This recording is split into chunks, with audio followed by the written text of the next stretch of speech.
Greetings, this is Frina Rinamecha. I welcome you to a recap of Critical Role's episode 98, Saga Bell's Hells. Tonight's episode is a live show. The Nox Engine, or as I like to call it.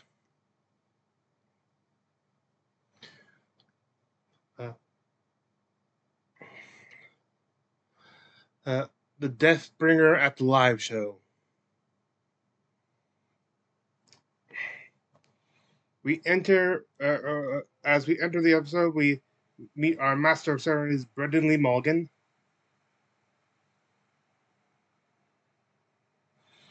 And then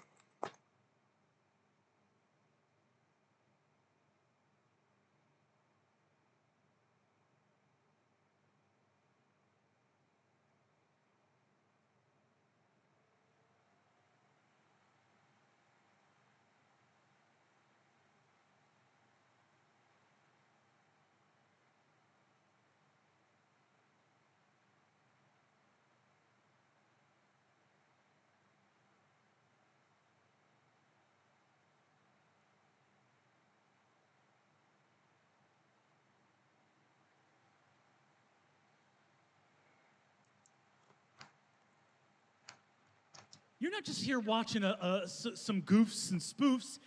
This is episode 98 of Campaign 3 of Critical Role. We don't know what's going to happen.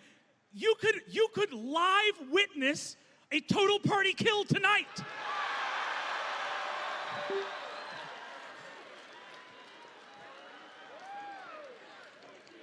The enthusiasm.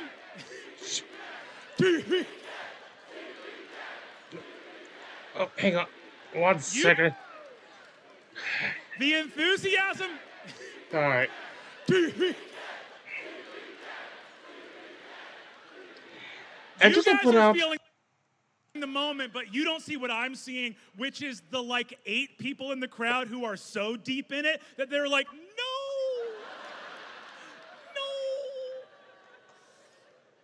Please remember to be mindful that you are getting this episode. basically no spoilers ahead stuff, but that doesn't matter to us because this is for general viewing. Well, if you have church subscription or Beacon subscription. So, but don't worry. As soon as YouTube releases this actually later today, right? I was going to have this out this weekend, but things happen, stuff, major storm warnings and stuff.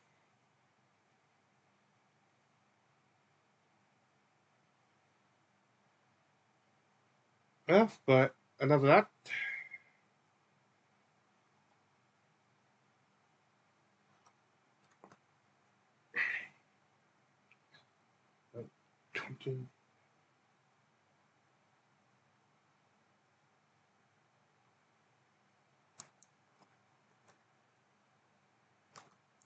Wanna. Folks, without further ado, the cast of Critical Role. Please welcome to the stage, Tallis and Jeffy!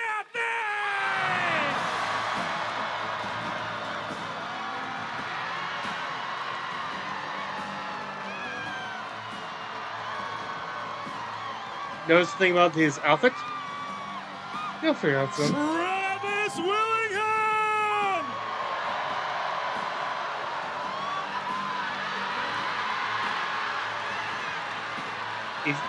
You go see it?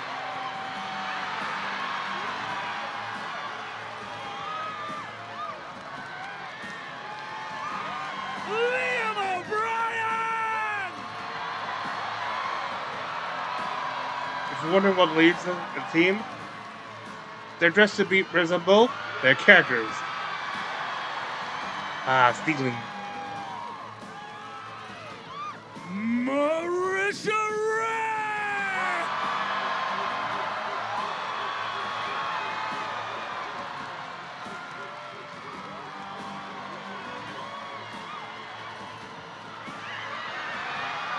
Body horror fan. Laura Bailey!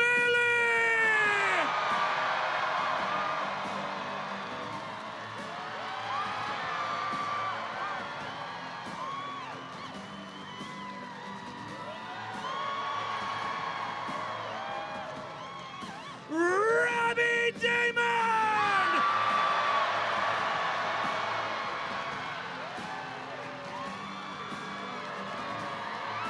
Well, of course, we can't sort of have the same shirt as in his character. That may be going a little too much. Ashley Johnson!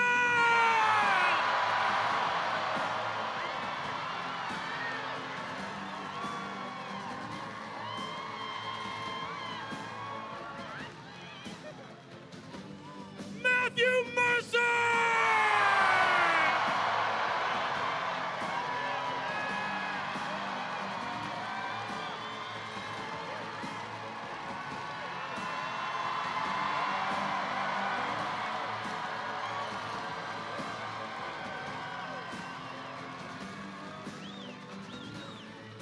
One last time, give it up for your cast!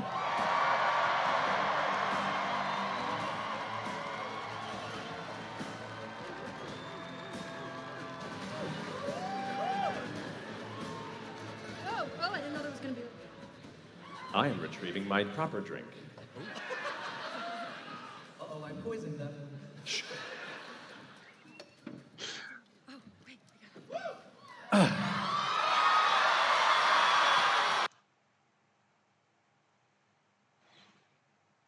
As before we get into the episode, we once again first have to re-enter the Nordverse because ads.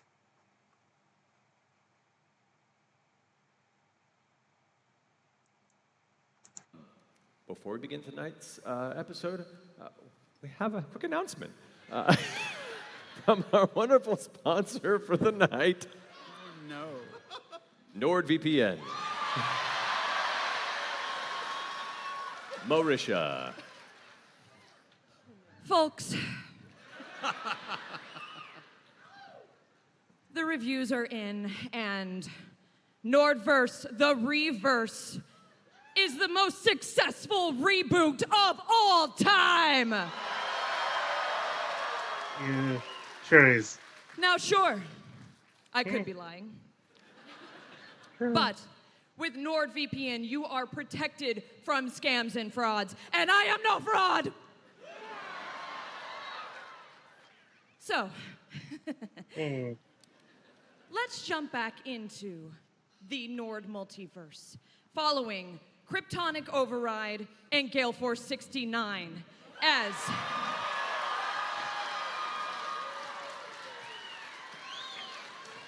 they meet the space president in part 2 of Nordverse, the Reverse, and action. We made it, Gale Force 69. Welcome to the Matrix. Jumpin' jock jams, Kryptonic. Why does the Matrix look like the Greek theater? Yeah. It's hot sim virtual reality. The lights, the stage, even those gorgeous people in the audience. Yeah, that's you. It's all imaginary. Watch this. Hey, audience, make some noise! Yeah. Wow, the Nordverse sounds so realistic. And the people are so beautiful. Yeah. My God, that's how you know it's computer code. Yeah, no real audience could ever look this smoking hottie as the people in front of us. What's up? What's up? Happy Pride. You know what? This is radder than like 1,000 John Stamoses. Yeah. But how? How are we gonna find the space president in this crowd? She uses NordVPN's top quality threat protection to hide her IP and physical location. That's true. But you're forgetting one important thing, Gale Force. What is that? How much Madam President loves to boogie. Oh, Yeah. okay. So what if? I'm just gonna like throw this out there. Just thought of it right this minute. Yeah. What if we hold an impromptu cyber dance-off? Brilliant! And that'll draw her out from the crowd? Yeah! Positronic! All we need is some block rock and electronic beats. Ah, but I didn't bring my Zune. Damn. You know what? Not a problem, Kryptonic. We'll use this virtual crowd here to make a beat. good So idea. here, watch this, watch this. Okay. Wait, how are we gonna do this? All right, let's do like this half. Let's just clap. Oh Wow. man, that's so good. That's so good. Okay, so I guess then this side over here do like beep boop, beep boop. I don't fucking know. Polly Yeah. Pocket, that sounds great. Yeah. Keep going, you handsome fake audience. Yeah, now check out these sweet hexer moves. Ooh, wait, Oh. wait, we have tools. You got nothing on my terabyte tango.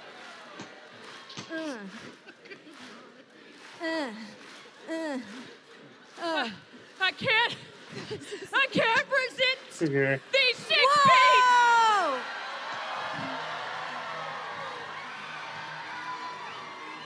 I knew it. Are you seeing this, Gale Force? Why? Yeah, hang on. I have two cyber eyes, don't I? She is the space president. Yes, I am the space president. You couldn't find me because of NordVPN's Incogni feature, which shields your data from data brokers. But I couldn't resist the sick beats from this gorgeous crowd, the best crowd ever to have ever existed in all the Nordverse! That's right. So, how can I help? Oh my gosh, Madam President, it's an emergency. One that I'll have to tell you about the next time NordVPN sponsors our show. Until then, maybe the virtual audience can help us wrap up by saying, Matt, reverse to you. Okay, everybody on the count of 3. 1, 2, 3. Matt, reverse to you!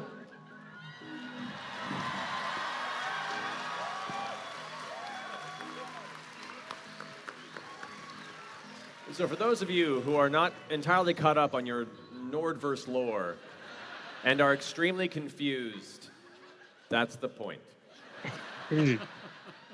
But big thanks to NordVPN for sponsoring us. Go to nordvpn.com/criticalrole. Get 4 extra months. Try it risk-free with a 30-day money-back guarantee. We got it. But I think... No, I'm so nervous.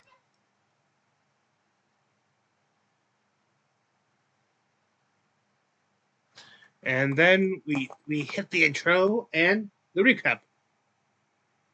And for now, I just decided to let Matt do recaps because he does it better.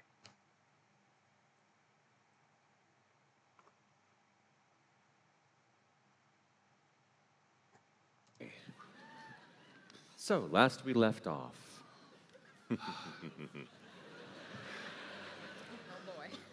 In the long wake of the solstice, Bell's hells find Exandria and their world turned topsy-turvy as Ludinus Deleth and his cadre of followers, known as the Ruby Vanguard, plan to unleash the god-eating entity Predathos that was long sealed in the red moon Ruidus. After traveling to this very moon, interacting with its people, and returning with intel on hopes to stop what they're doing, they discover that they've been sourcing ancient, long-buried Aeorian magical technology as part of their plan.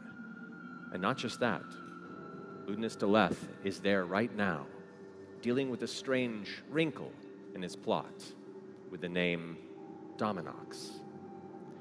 Bell's Hells, escorted by a figure with some experience in the ruins of Aeor, one Essek Thalis,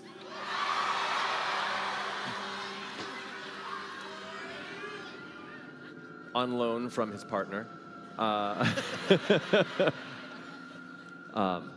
brought them to the strange northern frozen realm of Isolcross, where the very fabric of magic is strange and prone to unexpected apparitions of forces.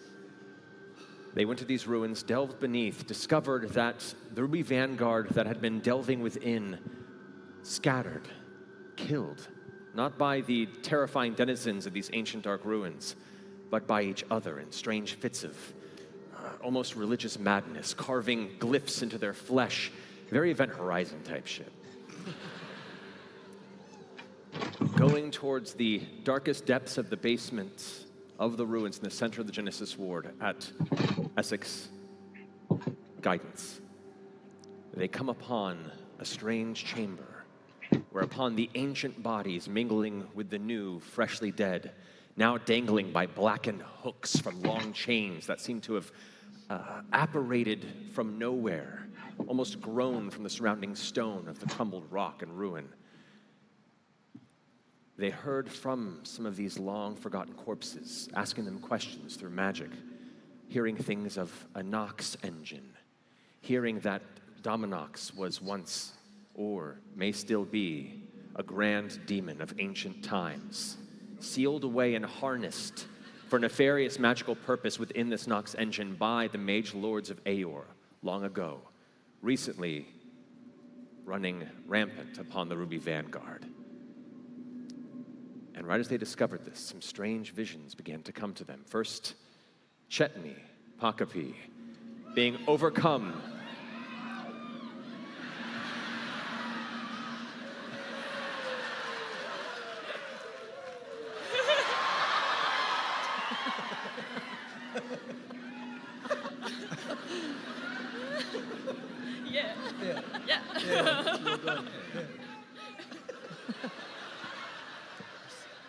Chetney Poc-O-Pea,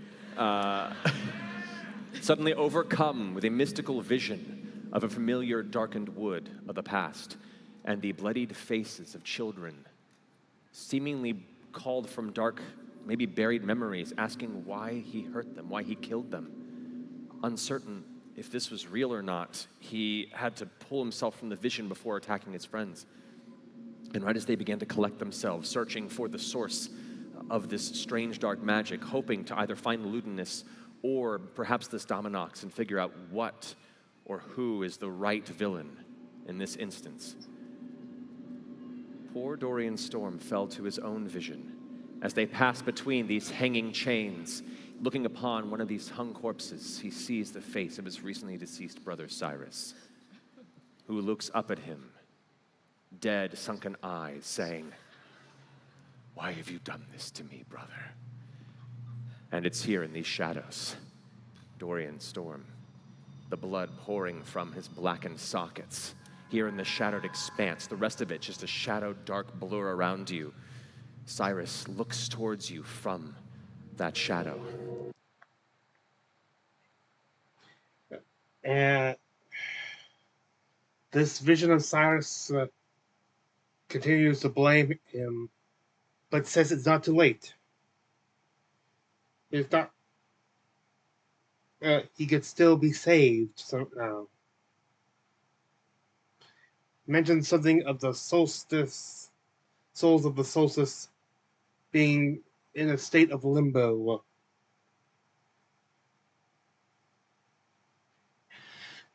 And says that they, which, to be fair, could be true or not. We don't know. This could just be a lie. However, its credibility kind of seems weakened when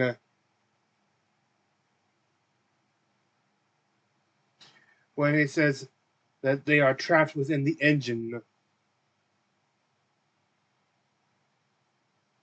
And then as the vision ends, he sees in the chest of Cyrus chest a purple crystal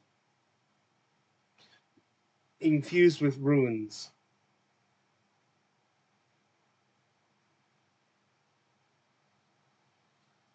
As vision, he starts. They know he of course they. Well, the ones with vision cannot hear what those around them and who are physically around them. Those physically around them can still hear their reactions to the vision, so they know something's up with him. And as soon as he starts going through and searching the corpse that was briefly psychically impersonating Cyrus.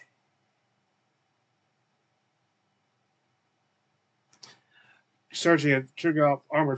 It's soon after searching, it breaks the ground. It keeps searching through, and one of them tries to pull away. Is it? Let me do this.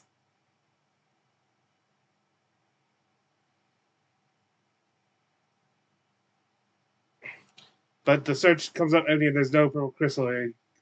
He apologizes for the outburst, but he's very unsettled by the vision.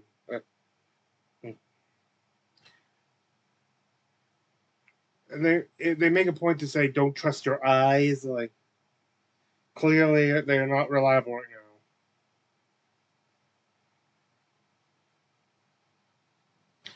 Orm goes and does a quick look through the passageway supposedly leading to the leading engine. It seems clear.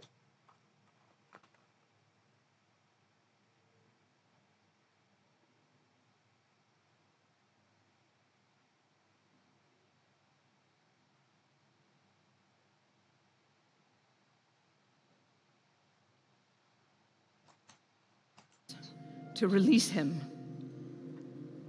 I'm no master of performance, but it felt like a trick. I'm gonna make a mistake, and I'm gonna cast Detect Thoughts. Oh. Ooh. Okay, bye. Yeah. I'm trying to find any other entity. Okay. Good idea. All right. As your consciousness expands beyond your own and scatters past the familiar minds of your friends out into the space, the range on that is 60 feet? That's a good question, Matthew. Just double checking. Range is 30 feet. Actually, no, it's just... Itself. Focus on it's 30 feet within you, so Yeah, sorry, yeah. half that distance. Within the 30-foot radius of where you stand, you do not sense any other minds, conscious or otherwise, that ping your particular will. It's a good thing I spent a sorcery point to double that distance, though, when I knew. Now you have it.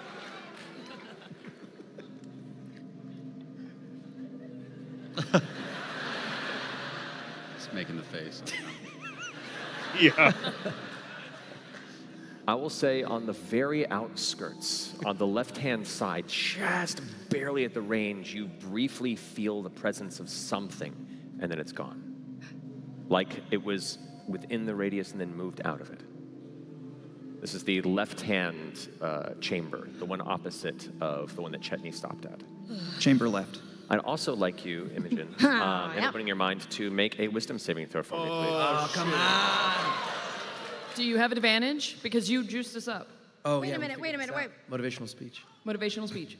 Wait, what's going on right there? That's not right. That ain't right. Is it? Dominox. It's in your pads. That might be right. Guidance. Okay, yeah. Yeah. A wisdom save? I'll say in this instance, because it just kind of happened, guidance wouldn't quite work for me. No. I have, okay. Are you at advantage because of? Do you have an Am I, I'm advantaged You do. because of You have Dorian. advantage as a motivational Thank God, speech. because that was a 1, y'all. Yeah, yeah. It was a Am I trusting this dice for a second? Yes. Nope, I shouldn't have. That's a total of 4, Matt. Wow. You're fine. Wow. You're fine. It's gonna be fine. Everything's fine. You feel that ping of consciousness, and as your head turns to that side, she turns around, and it is not. She no longer sees. She no longer sees the chamber she's in. She sees the red landscape of Ruidus. And before her stands her mother, Liana, and who looks at it says, she claims that she could feel her hate for her. Like Imogen could feel. She claims that she could feel Imogen's hate for her.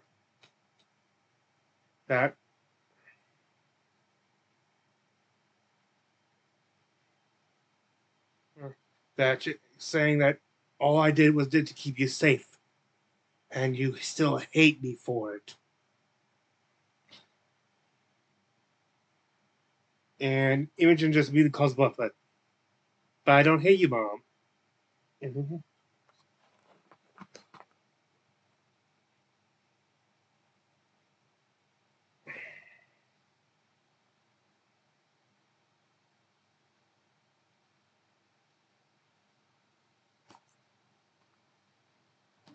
Are you in my mind? Come out. Come out for real. I'm right here, Imogen. Stop talking, Mama.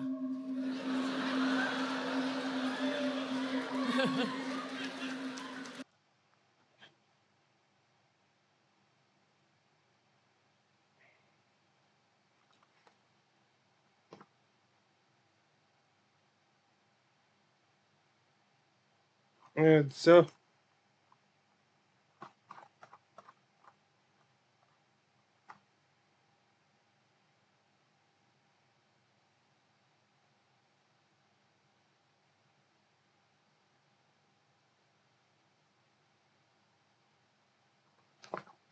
and as a before it, once again, the vision ends with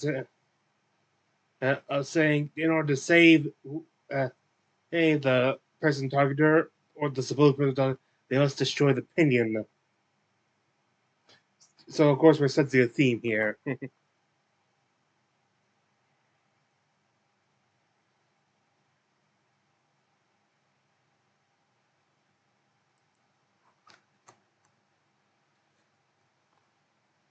Who would we be making an ally of? The vision. The demon or Luda? Wait, Wait, what? Ashley's Fern's devil boyfriend is still here, right? Demon? Yeah. Tevin Klosk is indeed in the process of searching the exterior of the chamber. You see Oh my god, I forgot you were still here. How? The extremely tall, burly, handsome, red-skinned devil champion with its mane of blackened hair and its thick beard, its glowing yellow eyes, its wings folded on its back just over its massive dark armor, its tail kind of flicking behind it as it seems to be sniffing the air for the source of demonic power. Not interested in the debate and weird conversation you mortals have. Devil boy. He stops. I think I already know the answer to this, but say, for example, we do help this demon. You wouldn't like that, right? What would happen? Well, just like... Yeah, Trevor, of course, tries to put a veto into any assistance to this entity. The blood wars of devils and demons.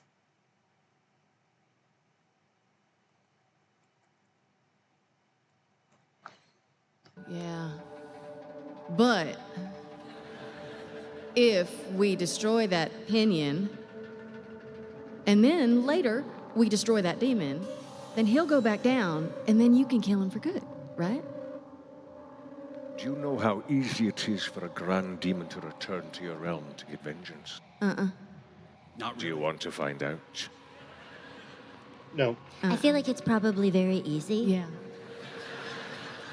But, You called for my aid, Fern. I did. I totally did. Our pact has been sealed. Right, but I don't fully know what that means. And I feel like you gotta work with me a little bit here. And this is like you were saying, this is a grand demon.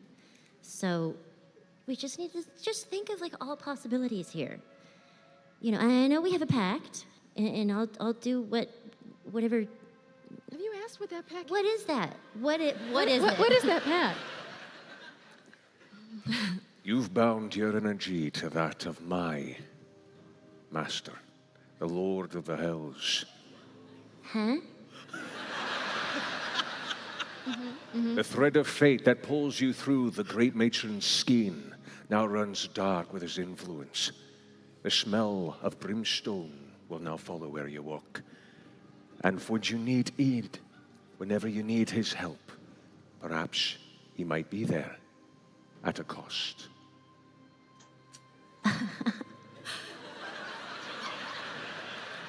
Listen, Fern, my parents have really good lawyers. I can probably get you out of Okay. Cool.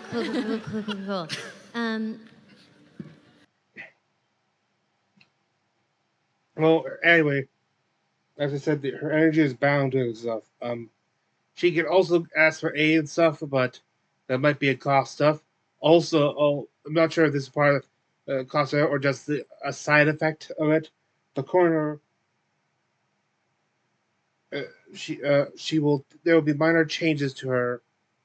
Not sure if they are physically or just personalized. Like there'll be some form of minor corruption for each favor she calls in, each favor she asks for.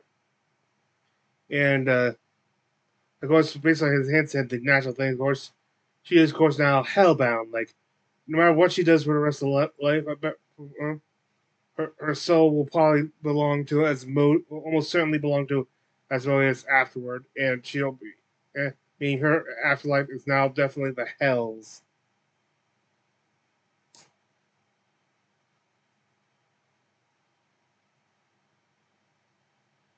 Then we get to them dealing with the arch nemesis of any adventure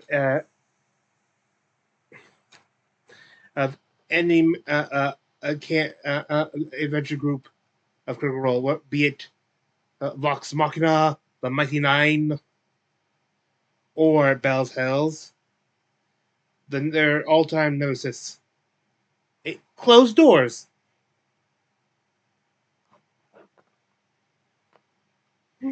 Video.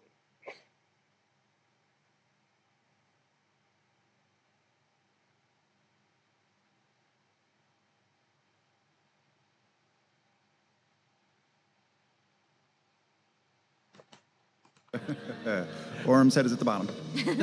Perfect. As you peek in and glance through using your dark vision into the next chamber. Honestly, it wasn't that much feeling, but I had to make that joke. Check. Oh, shit. Can I assist? That's cocked. If you'd like to, yeah. That's That's cocked. advantage for you then. Advantage. I'm assisting. Advantage? I'm assisting. Oh, okay, great. Jesus. 8. Another power play. Yeah. We're gonna die at the Greek. We're good. Proper tragedy. It's hard to see from where you're in. You can make out what looks to be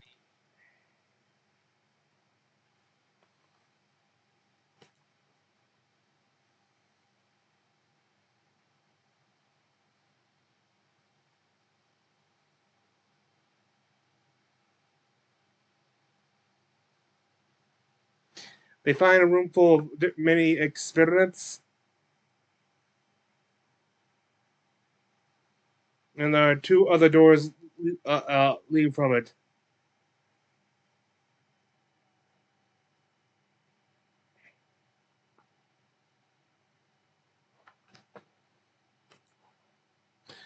Warning, there are a lot of clips. They pull out a lot of stuff for the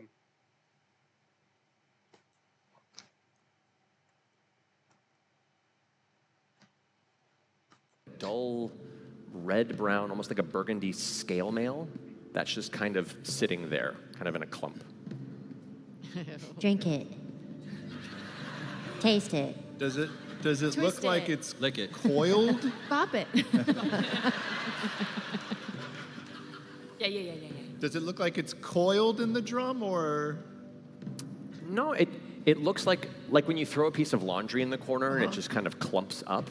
That's kind of what it looks like. Like it was thrown in there with a body. And then the body went away. Yes, The and now armor they're still stayed. there. Yes, So that's people still is that the smell of like chemically reduced life form that we're smelling? Does it have a goop? Make a medicine check for me. Gross. And what have you done in your past to know what that smells like, Ashton? You read my bio, you know damn well. That's true, yeah. 14. 14. Thankfully, not having experience with that, you're uncertain.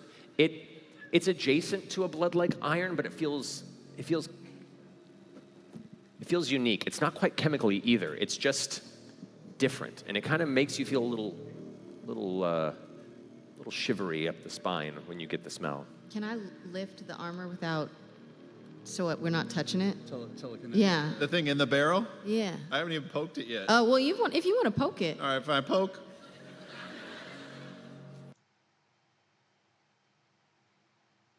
It ends up being a sort of a scale mail cloak, rusted. It seemed to be rusted stuff. There's a smell that's sort of similar to decomposition, but not quite.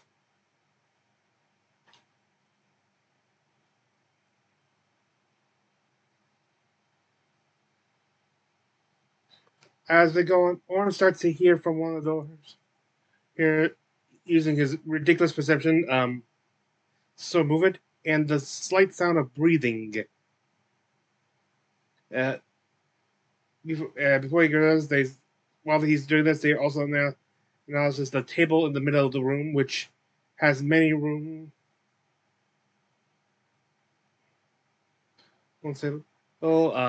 It's simply sort of abjuration-based containment. Imogen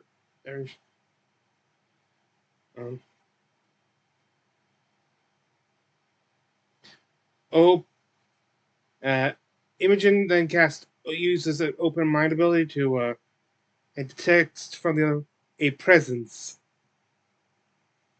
And the mind field conveys emotions. Contains one focused on one is anxious and is focused on self-preservation.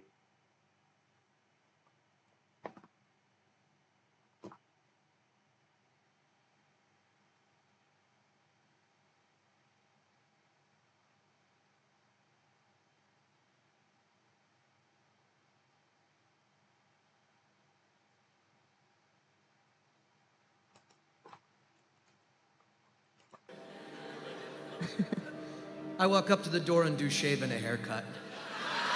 That's my boy. I just look up at his hand and face palm.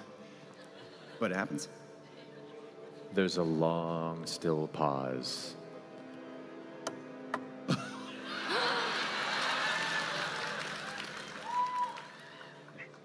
Let's go. I'm gonna try to open the door and see if it sticks or goes.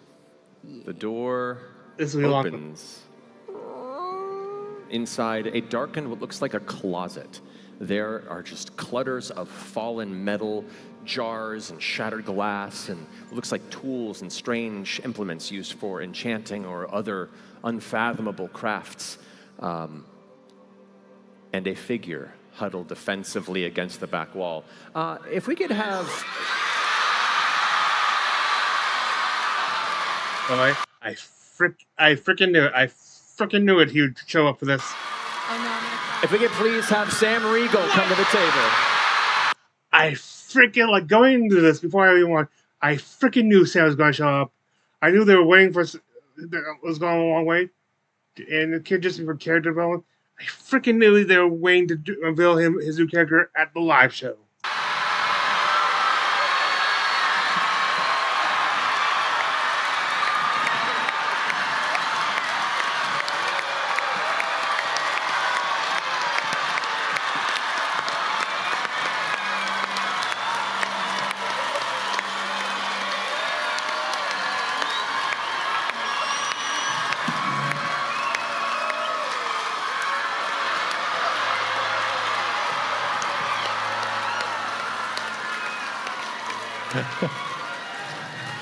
That Bro.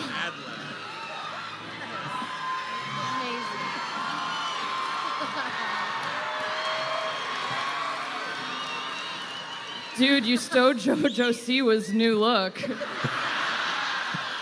I hope this doesn't awaken something in me. A little late. What a fucking outfit. Okay. Sam, if you wouldn't mind describing what they see as they look within this darkened room.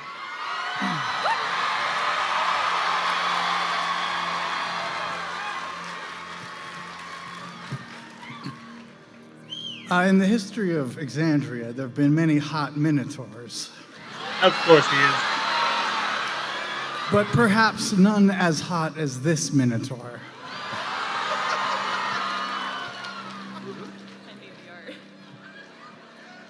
Standing at 6'4", muscular, mostly black fur, except for his face, which is covered by pale gray peach fuzz. He has long black hair, 2 sharp horns, and carries a twin ball flail that seems to drip black liquid of some sort. His armor is white, save for an icon emblazoned on his chest that resembles 2 black horns.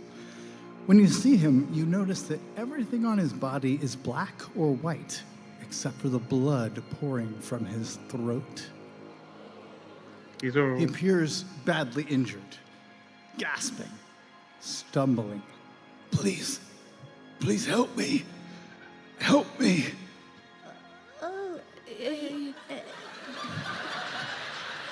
Look, I've seen weirder.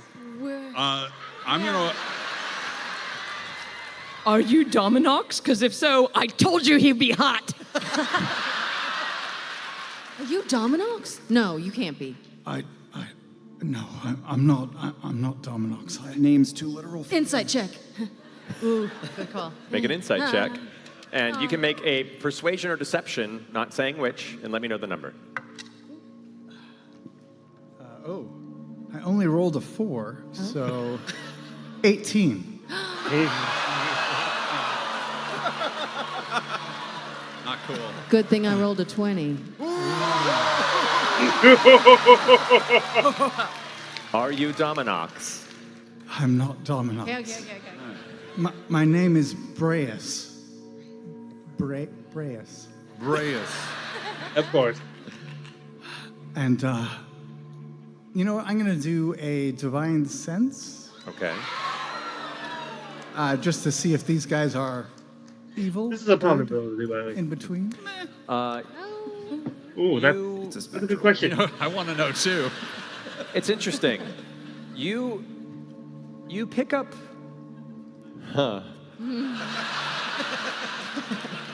Like a Jackson Pollock painting. You pick up shreds of undead from this one. You pick up shreds of fae from this one and this one. You definitely pick up a hint of fiendish energy also from this fawn, and a strong fiendish source as you look past them to see stepping into the chamber the massive red-skinned, horned, winged entity that is Tevin Klask. Tevin Klask. What? That's Tevin Klask. You know who he is? You've met. No. I have no idea who this is. What insight check to Tevon? Yeah, does he seem like interested or scared? Or starstruck. Bit Are of you both? famous? Oh. I'm not even sure what that means. If you travel with Tevin, I feel I can trust you all. Oh. Well, let's get into it. That's a hint. Friend. Who are you? How'd you come here? I know your name now. It's dangerous times for a religious person, but I'm on a mission to save my God from destruction. And I've come here to vanquish the one that would unleash untold ruin upon all the gods. Okay. His name You get what it's doing. is Ludinus Daleth. Oh. And he travels with a group called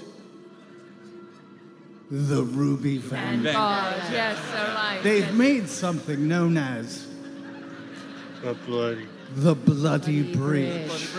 And they plan to unleash something known as Redathos. shit.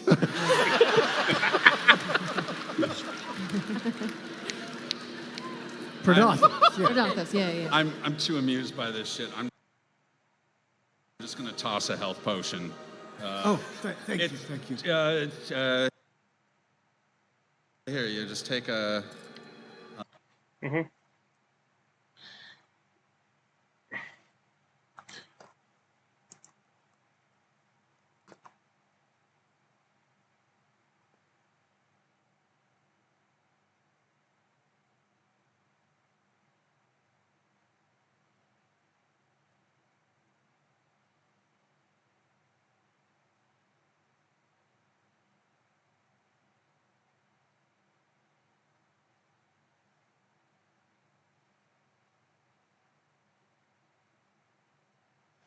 There, Dorian also casts a Cure Wounds. So.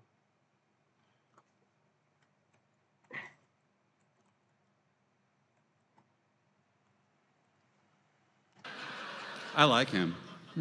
It's a shame that they're not here. Our healer could have helped you. Yeah. Sorry. I can help. May I? Sure. Oh.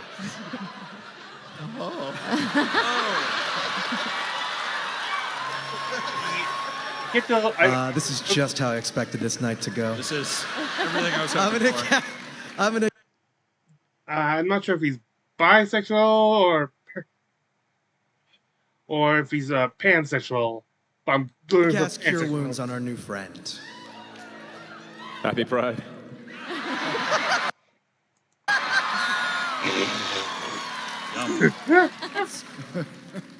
All right.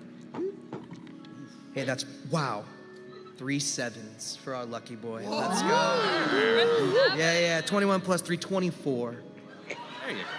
Thank you. Powerful magic from a powerful man.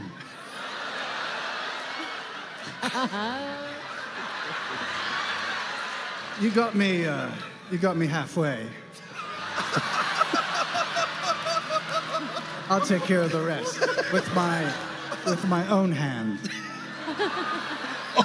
And I'll lay hands on myself and cure myself away. All along. Knew it. Oh, come on. Still better when somebody else does it.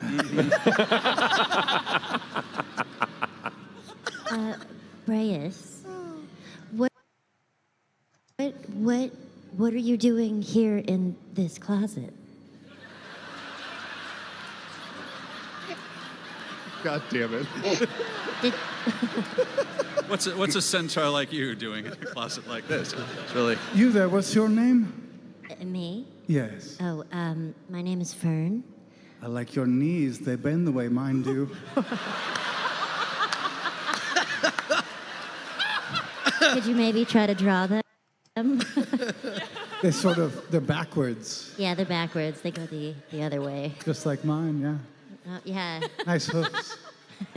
You too. You have an extra set. What is happening? The hell is going on right now?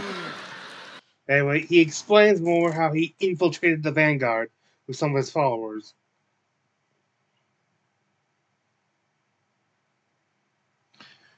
And those who infiltrated were him and some of the people working with him were ordered by Ludinus to accompany him to among other Vanguard forces to AR to help assist him. This was 2 days ago, and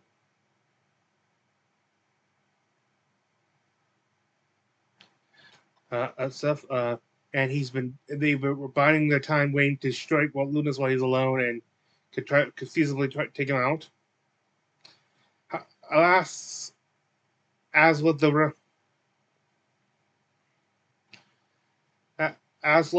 of the Vanguard forces at Aor, madness struck his companions, and they attacked him. He was forced to defend himself.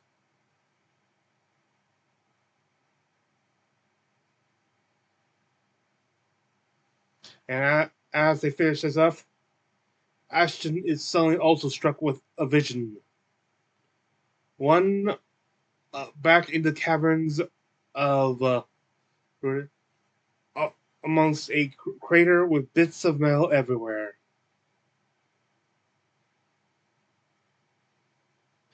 A metal arm, crawling out with a bit of a lower jaw and one like blue eyepiece.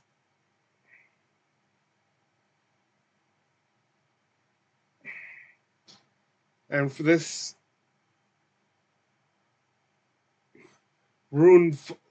highly ruined form of FCG, asked him, "Were you waiting for this to happen?"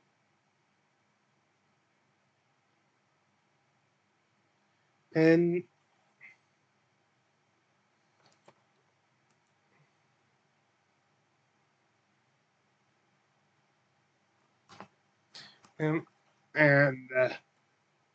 you said you predicted this all off. Were you waiting for this? Waiting for me to do what you could never bring yourself to do?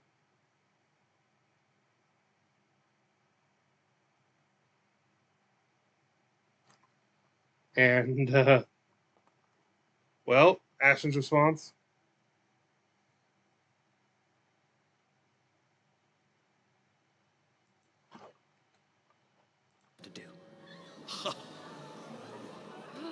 Oh my God. And I'm just gonna walk right to that fucking little robot. I'm gonna get right down in his face. Don't you even pull that bullshit with me. You know damn well how much energy I put into getting this bullshit out of your head. So fuck you, child. Child. The cracked lens flashes from blue to red as the hand grabs the front of you and pulls it close, eye to eye. Afterward, it states that he is not at rest. His spirit is stuck. Say it with me, in the engine.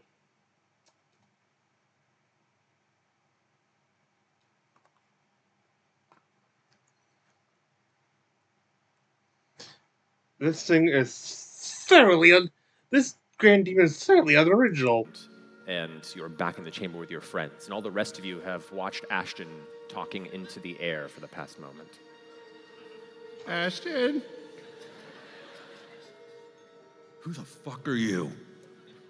Did you say that? I'm just...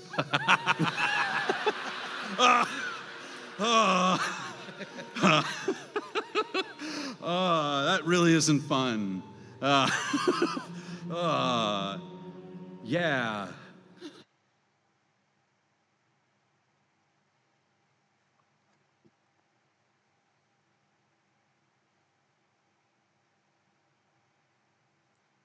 Also, hang on.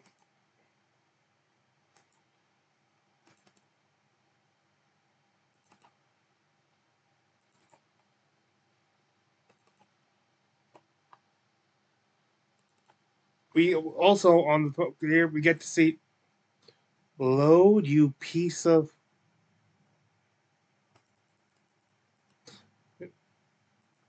not now.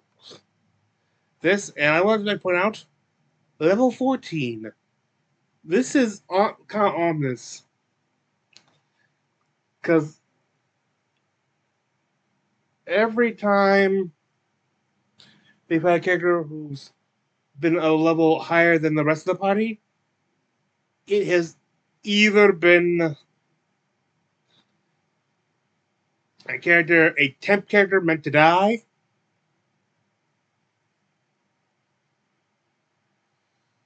Alright, or a character meant to turn on the party eventually and wanted to be like high, something high level to give a slightly more fighting chance. Also, notice the symbol.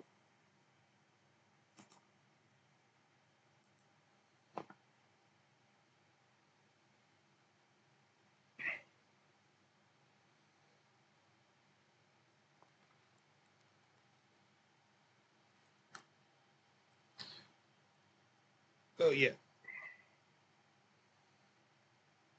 By the way, on the thing, oh wait, he's right here. Oh god, I forgot about. He's like he is a paladin barbell class with he's he gives a oath of the agents or oath of the watchers, and he is confirmed to be a college of tragedy bard.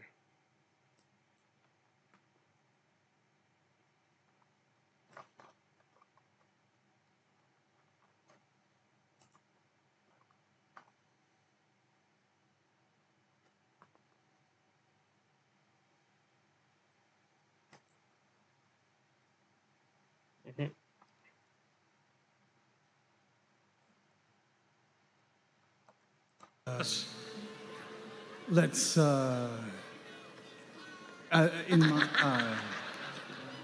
my youth, I pledged myself to the Platinum Dragon.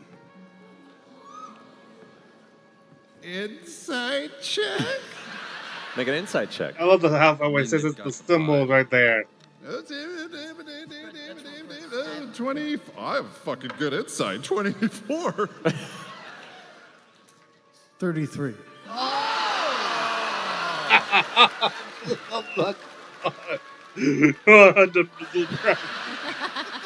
You believe him? But you said in your youth, so did it change as you've gotten There's danger older? all around us. We should press on. Essek kind of like scoots into the side. Oh, that's right. He's still here.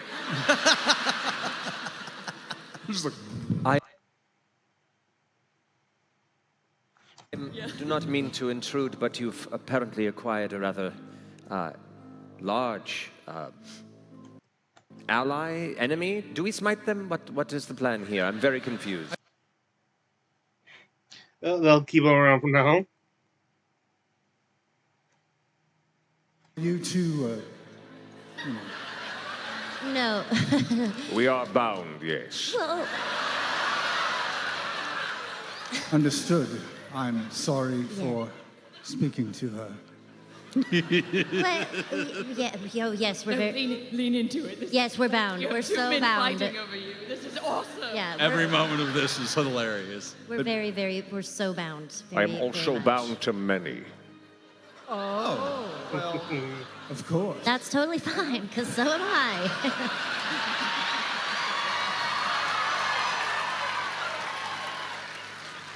What are you all called? Do you have a name? Yeah, we're Bell's Hills. Hells. I think I'm gonna like you. Oh, fuck. No, painfully obvious. Reyes, you said you're ahead now. We're So heading painfully in. obvious. Can you hang with that? He picks up his flail and his shield. Let's go. This is so fun. It's almost like he was built for us. But wait. This.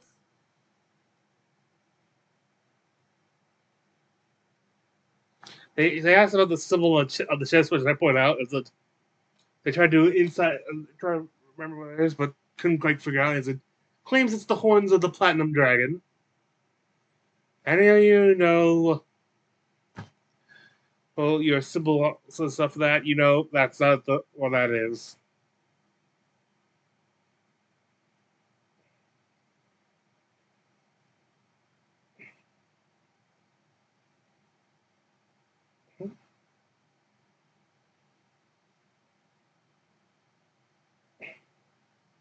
Yes, and Tevon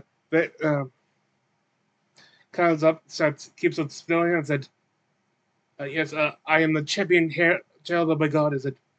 It says, "This is no champion."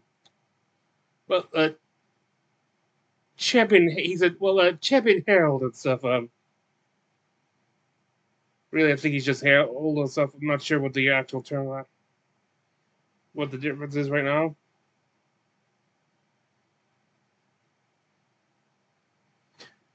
As they go, they find on the walls many of these small like porthole windows, like you see a ship. So they just look up to it.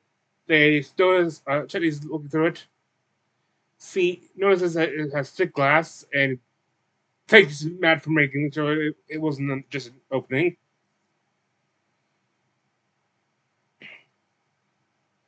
Inside is the ground littered with chains, litter them. And in the center, this 25-foot tall cylindrical machine with purple crystals around.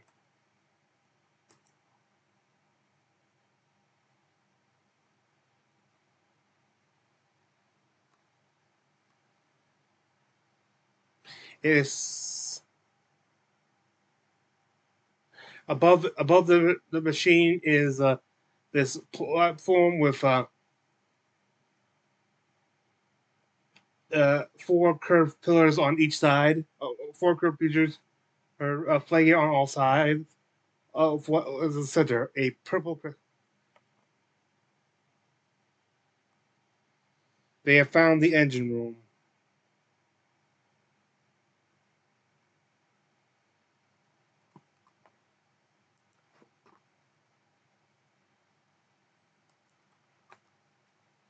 There's how do you feel about grand demons? How do I feel about demons? Big ones. Big demons.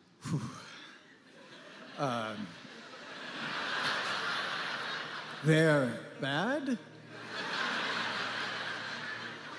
I've literally never done this. Insight check? You always remember the first. Go ahead and roll an insight check, and Breas, roll deception or persuasion. Just don't say which one. 13. 28.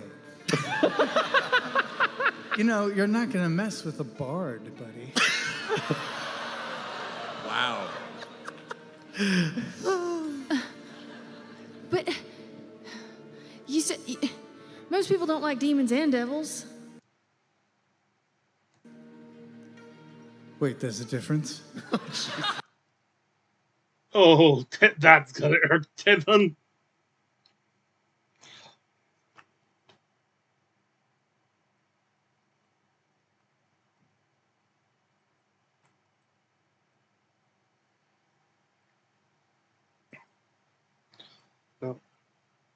And aid him in something. I wasn't paying much attention because I was trying to kill him the whole time. So. Right.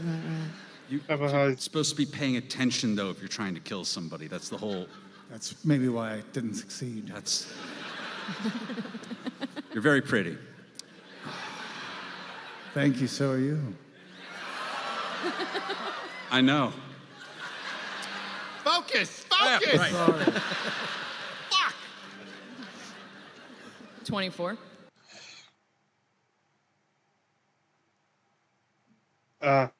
Just like the table, though probably far more important, there is an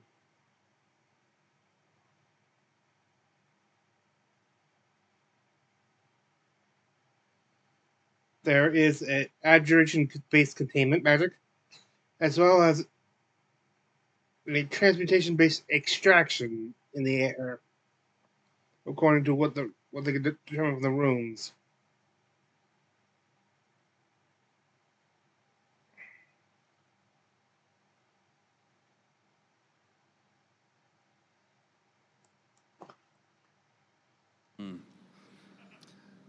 sometimes we just don't know. That thing inside has been there for a very long time, is very angry, and may not actually be listening to reason, nor may be grateful that it got let out. It might just be feral at this point. And I don't know if I want to handle something feral. Are you telling me you're afraid of a fight?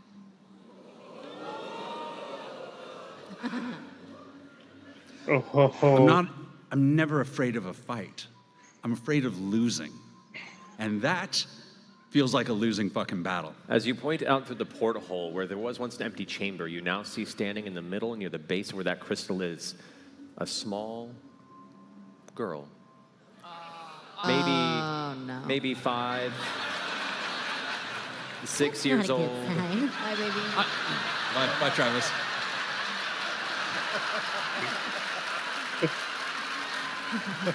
With RTA across his ass. I know.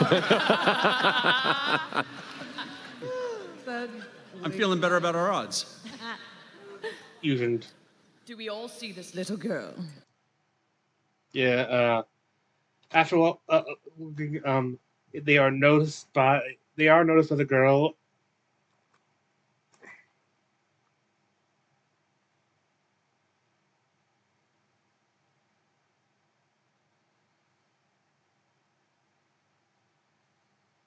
And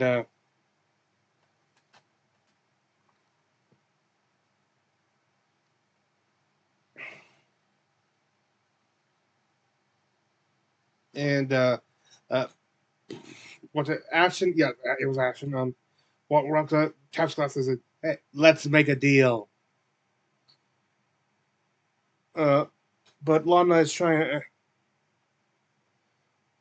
just to try to be more diplomatic, like so, as that asks her to talk, and they ask her if her name is to confirm who she is. This is in fact Dominox.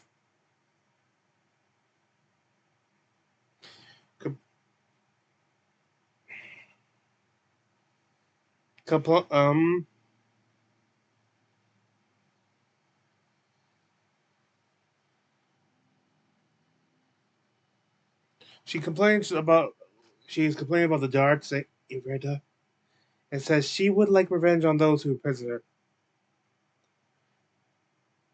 And when questioned, she admits she has seen the one known as Ludinus.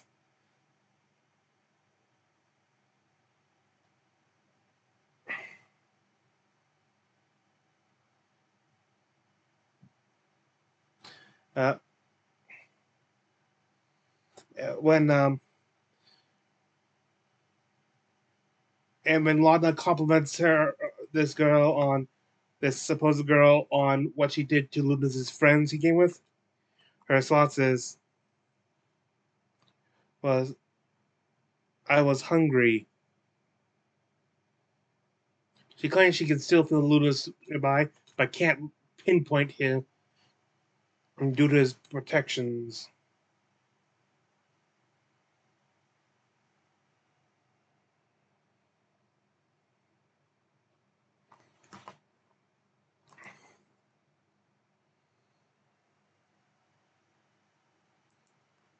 Oh, attack. Yeah, bless. I love bless. Bless is a good time.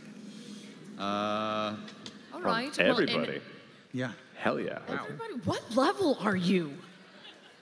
I'm level U, baby. Wow. We should have had him when we tried to do the porn. He would have been so much more convincing.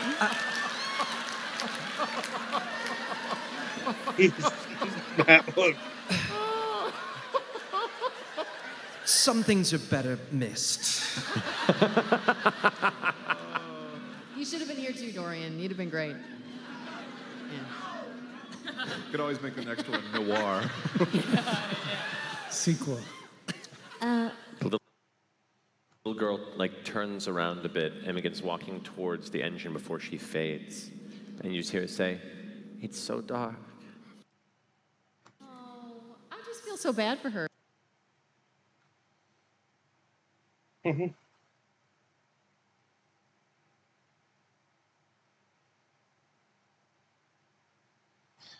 Fern does decides to cast Locate Creature on Lunas. But as soon as she releases the magic to do, it's deflected right back at her. His restrictions is near infallible. She avoids the side effect of casting a level 3 or higher spell.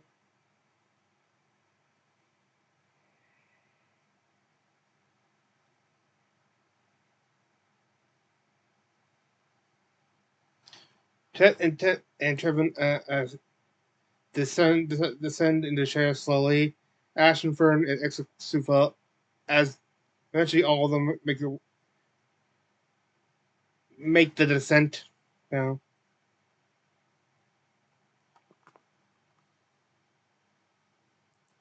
Waste spell slots. What? Oh, well. Fly? And I click my heels together like Dorothy, and up I go. Yes, baby! He didn't want to cast fly. Use up more high level spells, but The blue boy's a show off, isn't he? Oh, yes. I respect that. Excuse me, pardon me. I'm gonna make my way all the way to the front next to Tevin. All right. Ow. Oh, Sorry, excuse me. This is a good place for me to be.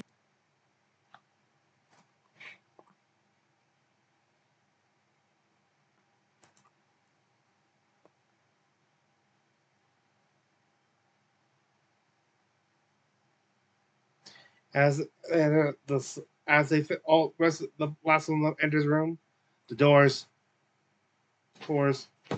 slam shut behind them. Chet starts transforming into assuming his hybrid form. And Lana also casts mirror image, sensing that soon there might be trouble.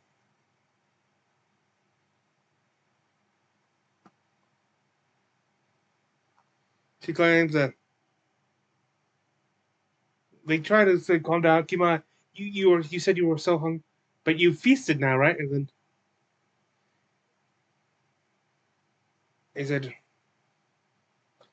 she said, "I haven't eaten in centuries."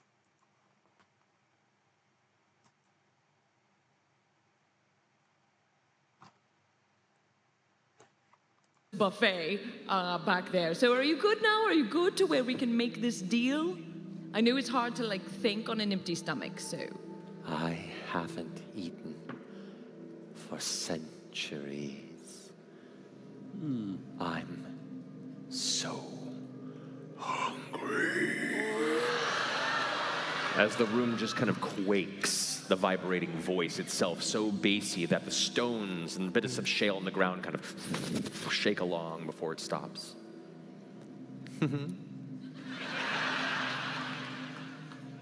I flutter down next to Ashton, land next to him, and I just say, I know you said you were afraid of losing, but don't forget, we're losers, baby. And I'll draw my sword.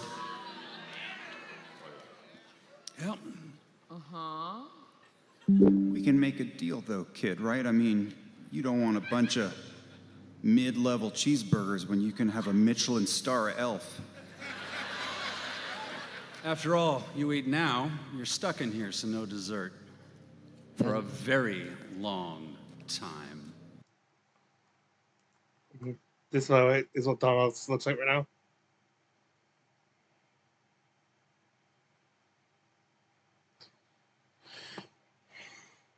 And they asked them what the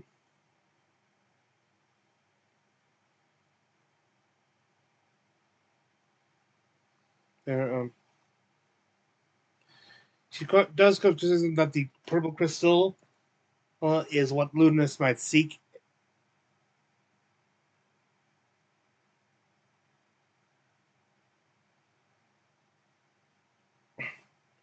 And they clearly can't lie that they figure this is what has been anchoring Dominox's spirit here.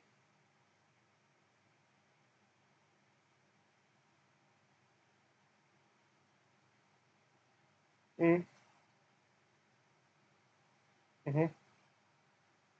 They do ask her what the engine does the engine power. Apparently, it somehow relates to controlling fellow demons.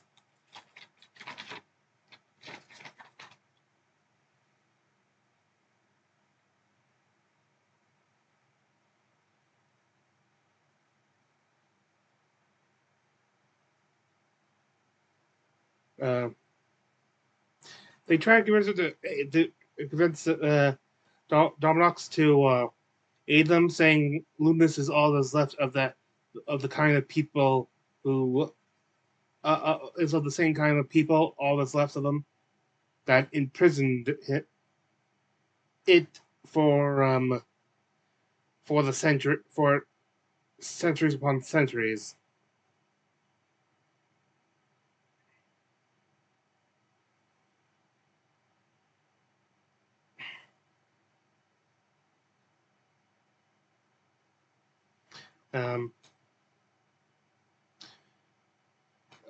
Dominox reveals like when he came into the chamber, it did question it, but it seemed to be looking past it, as if it was only a barrier. He Dominox's up was not his goal; it was something else nearby.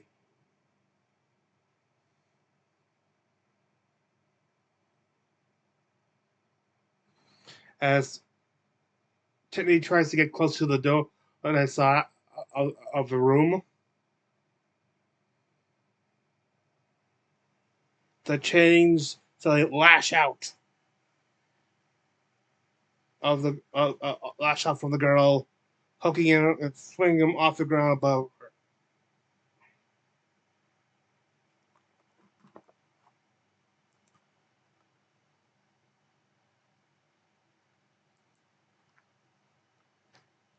And the ghostly head looking towards you, the eyes flare up. Suddenly, you feel a chain whip out from out of nowhere and swing towards you. That's going to be an 18. Does that hit your armor class? That is my armor class. That is your armor class. Okay. I thought we were cool. Well, what are you shuffling paper so much for? Oh. Because you take... Less dice. Less dice. That's going to be 16 points of piercing damage. Oh. Juice to 8. And I need you to make a strength saving throw for me. Okay. Oh, I got advantage on that because I'm a werewolf. 21. Okay. You just fail.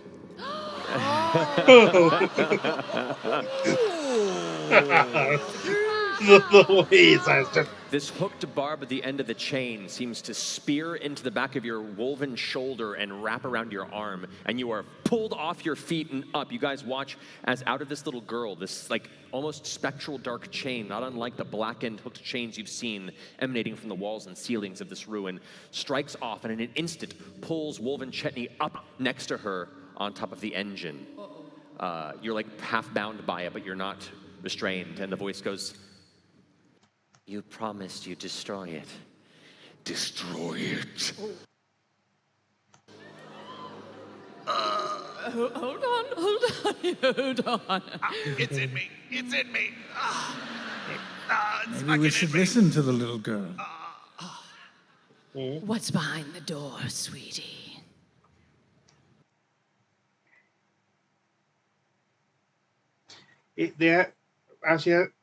Dawn is not in the mood to answer. It wants to be free.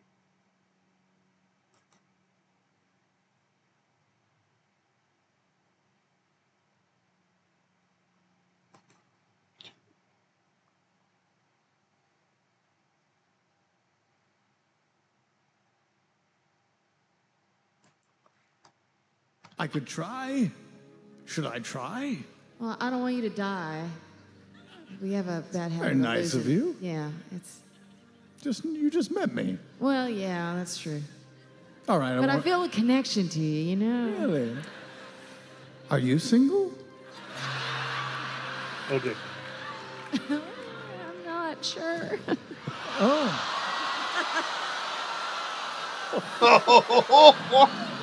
No. Wow. So you're saying there's a chance? No, that's not what I'm saying. Oh.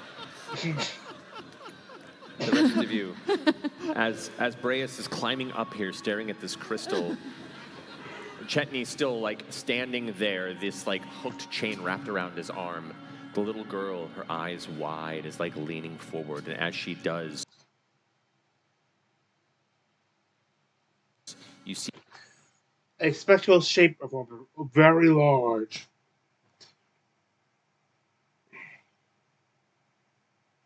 Large, massive thing.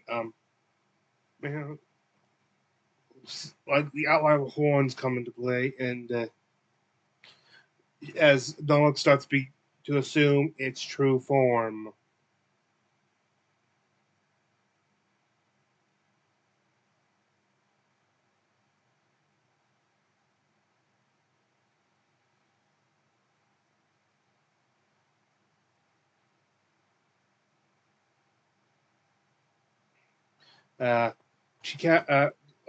Imogen cast telekinesis and activates her dress, which increases the potency of activates her mage robes, increases the potency of her magic, and tries to remove the crystal from the machine.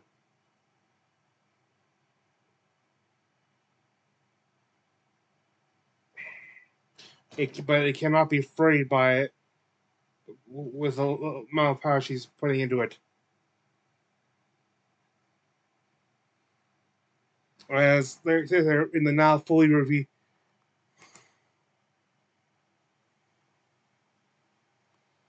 The magic round is some.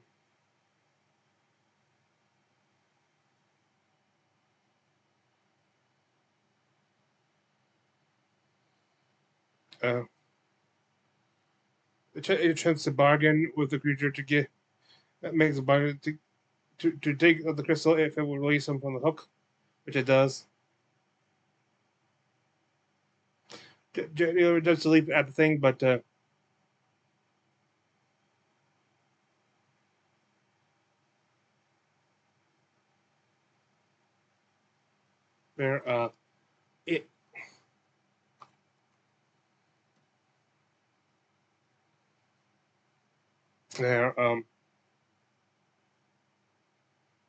It picks up Chetney. It's now full, and it breaks it. Not the crystal with his face to threaten him more, like no duplicities and stuff.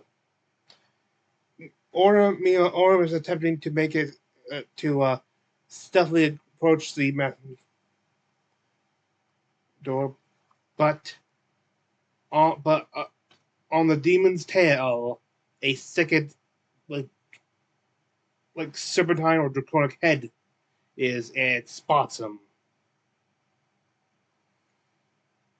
It turns to face him.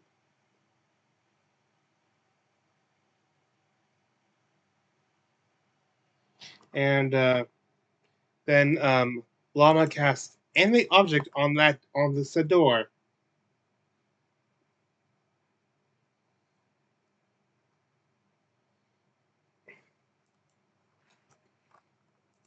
looks around and looks down. Hello? What level's that spell? 5th level, so Roll I gotta D20 for me. roll. Oh, I didn't roll for my telekinesis, did I? Yeah, no, you did not. Roll for me, please. 11? Oh, wait. Okay, you're fine. Shit. Come on. But please roll for me. Oh. Laura! This is what you get from having so many dice! 1. Which is good, because as you want a 17 plus is when the effects get weird. In this instance, the higher you roll, the chance you have of happening. So, however, in this instance, as the door seems to come to consciousness, with you standing below it, kind of taking in what the hell is happening around you, Orem, Chetney is now been, like, is, you know, grasping the side. Dominox is furious, roars out angrily. All the chains in the room kind of shake and move rapidly. And we're going to roll initiative when we come back from break. Skipping past break.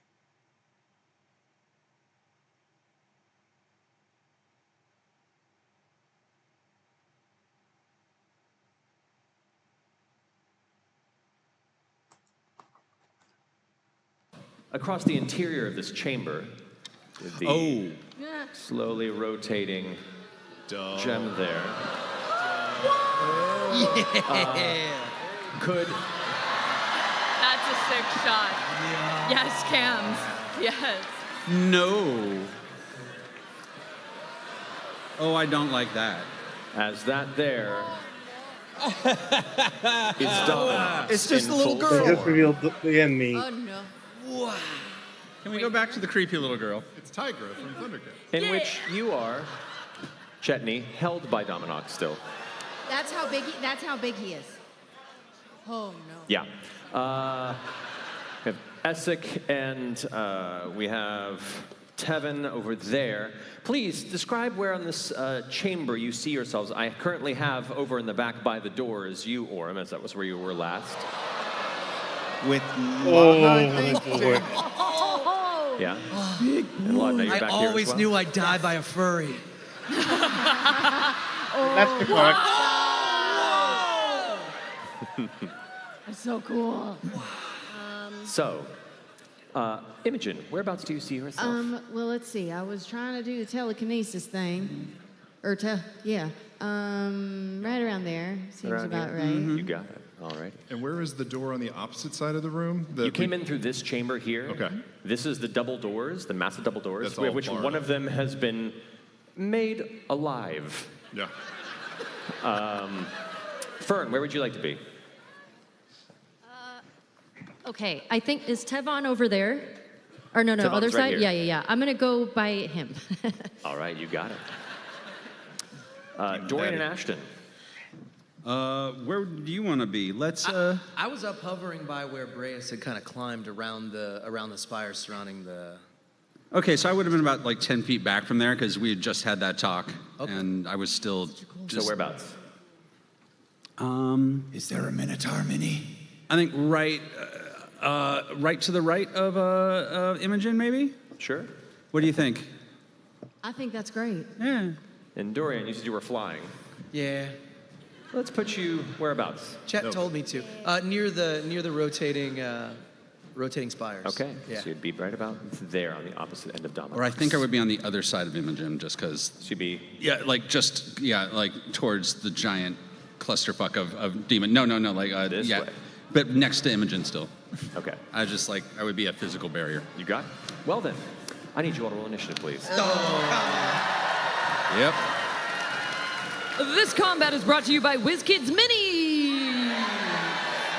The Bell's Hells box set available now. Enhance your Oh my home game God. experience with Crit Roll Minis by WizKids. Available at wizkids.io/CR Minis at your friendly local GameStar. Let's fucking go. It's weird having the the map reveal thing with the ad there, and it's not done with that. It's on it's them. I hate it. Well, Alrighty. So, 25 to 20. 20 at the door. Orem is at 20 at the door. Okay. Let's see here. 20 to 15.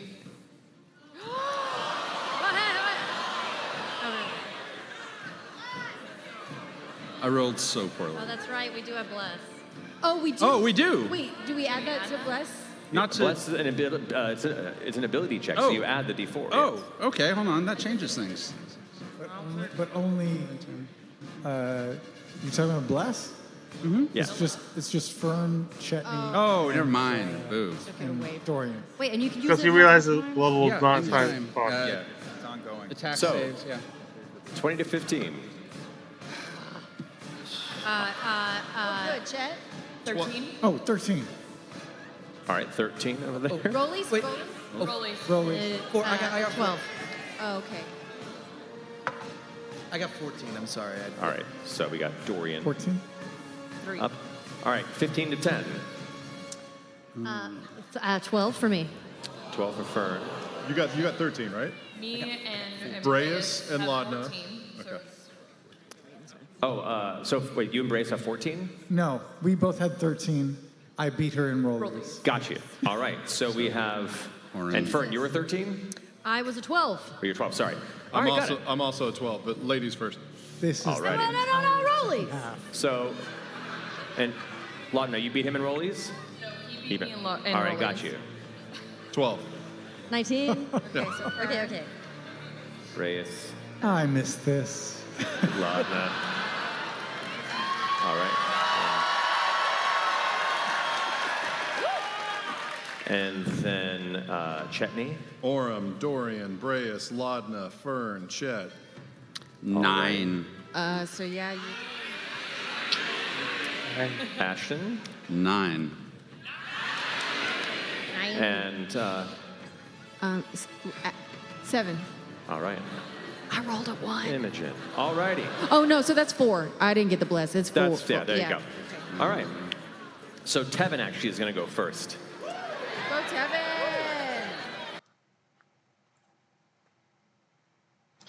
Right. Tevin does a divine smite.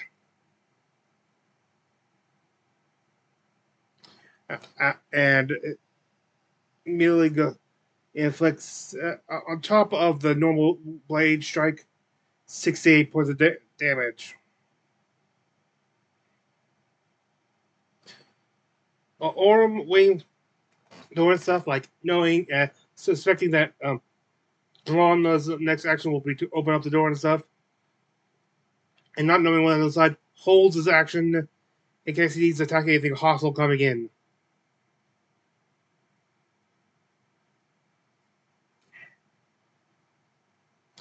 And then Matt activates Dominox's lair, one of Dominox's lair actions.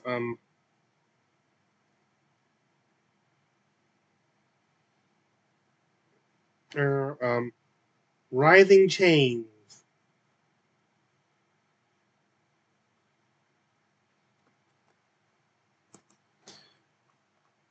Mm-hmm.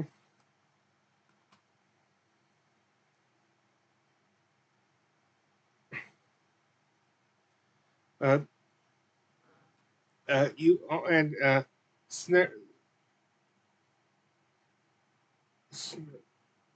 All right, I'm not sorry. And it goes after Chen.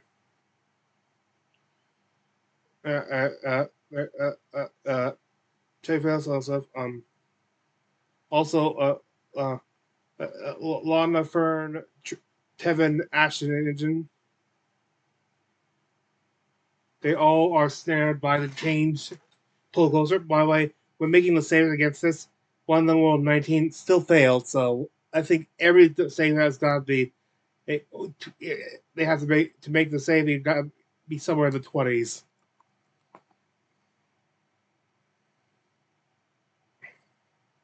And they're all pulled closer to the creature.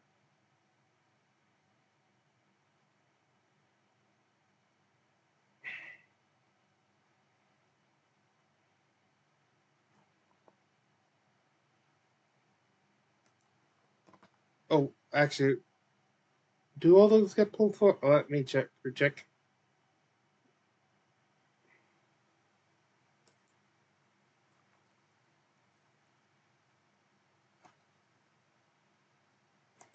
The chains along the ground seize up around your legs and drag you 20 feet in the direction of Dominox.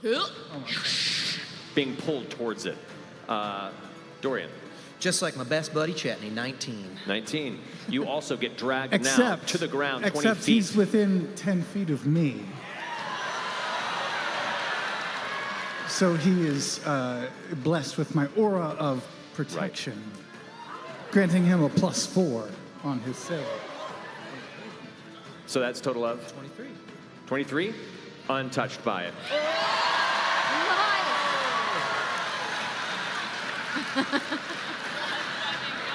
The chains streak out to try and grab you, and you flutter out. Just escape. Thanks, Zero.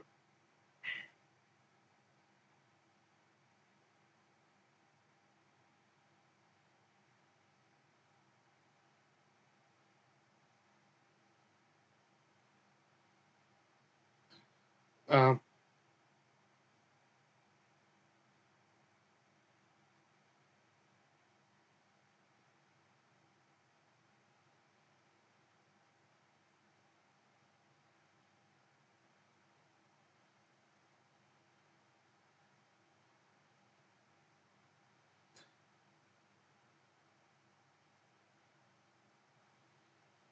um,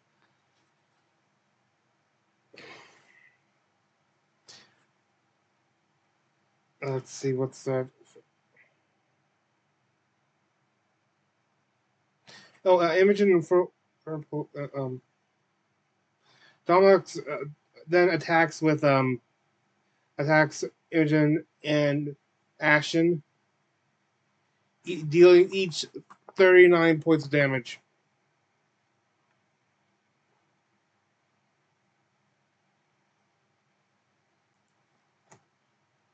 Before I take that hit, can I use erratic defense? Sure. All right. Erratic defense, not erotic defense. Though I guess that is. I don't have that anymore, but I do have erotic defense, given the nature of this current game. Yeah, no joke. All right. Wait, how close are we now to Breas? Just out of curiosity. How close what? How close are we to Breas? You to Breas? Yeah. Am I far away? I can't tell. You are about 30 feet from him. Okay. Due to Ashton's abilities, he's able to he's able to teleport the entire form of Dominox to just above Crystal, causing him to fall down. But the barrier around it deflects him, which is why Dominox couldn't destroy the crystal himself.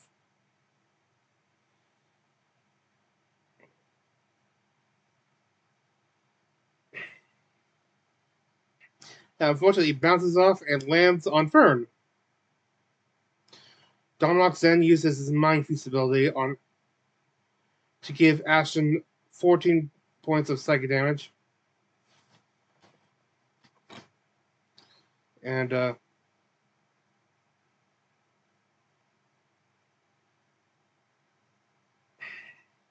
Dorian casts a shadow spell on the center spire of the platform.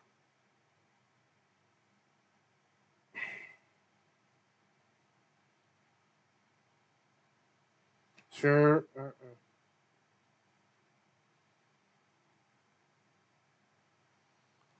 I think he shatters a platform. And then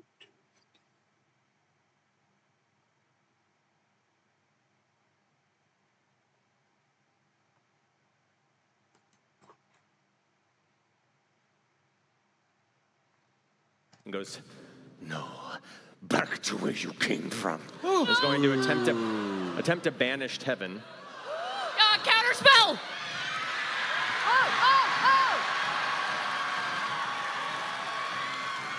Rage on counterspell is 60 feet. Yeah, come on. Alrighty. Got the ruler. That's within 60 feet, though. Yes! What level is Though Banish? where Banish you is got pulled, I don't know if you have line of sight on him, because you're behind the engine over here. I'll tell you what, it's on the cusp. Go ahead and roll a perception check for me. Okay. Come on. If it's an 11 plus, Okay. you see him out of the corner to counterspell. Yeah. Go! Just enough that shit. 14? Yeah! Is that right? That'll do it. 13. It doesn't matter. It makes it. So, as Dominox attempts to unravel the magic that has allowed Tevin to be here, Tevin, you can see wings in front to try and guard it from where this is. You curve around the corner and snuff the magic from the air, and the banishment spell is scattered into nothing. Yeah. Brace, you're up with Laudna on deck. The Herald of the Platinum. Fuck it. The Herald of Asmodeus. Knew it! Yeah, we all knew it. Fucking knew it! Fucking knew it! Had it goddamn pegged. Mm-hmm. Goes in with a blinding smite. They're striking at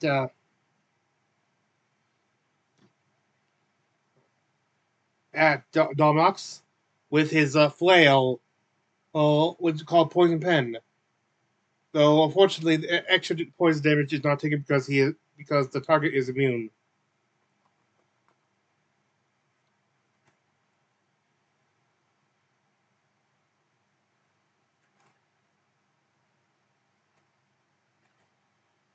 For the first strike.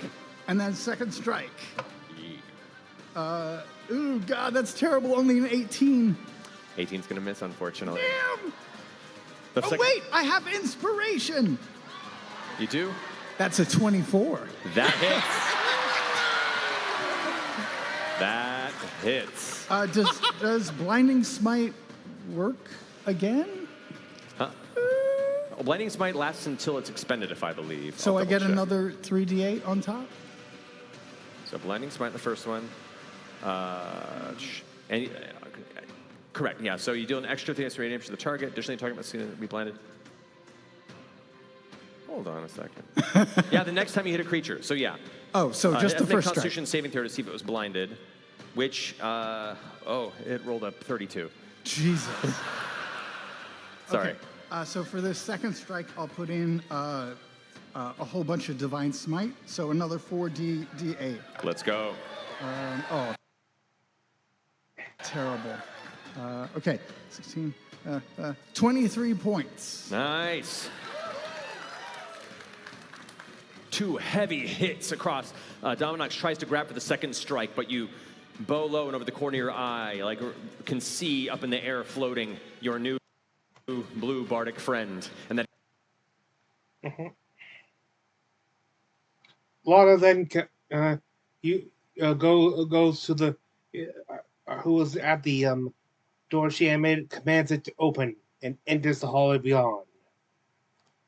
And there's one major thing I've noticed here.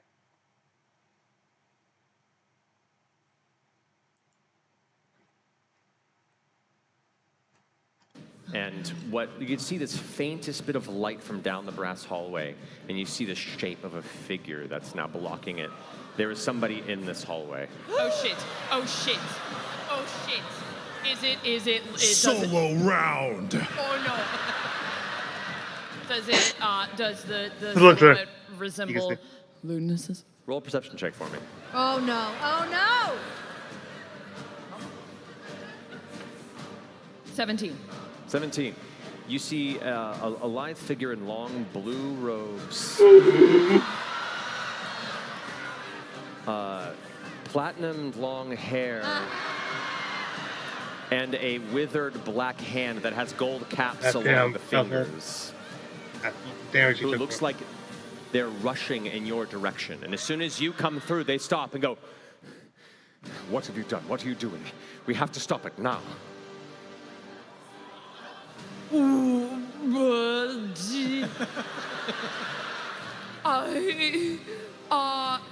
Dominox, the big demon? I'm assuming you mean that? I can hear your battle from here, yes. Do not let it free. I'll take care of it. And they're like, what? He just kind of gave you info and is now just focusing past to continue move on. Can I get a moment? Can I get a moment? Yeah. Ends up goes into form of dread. So, Fern wild shapes into a wombat. Was wondering why the hell would you? But then runs up to the crystal and puts it in her pouch.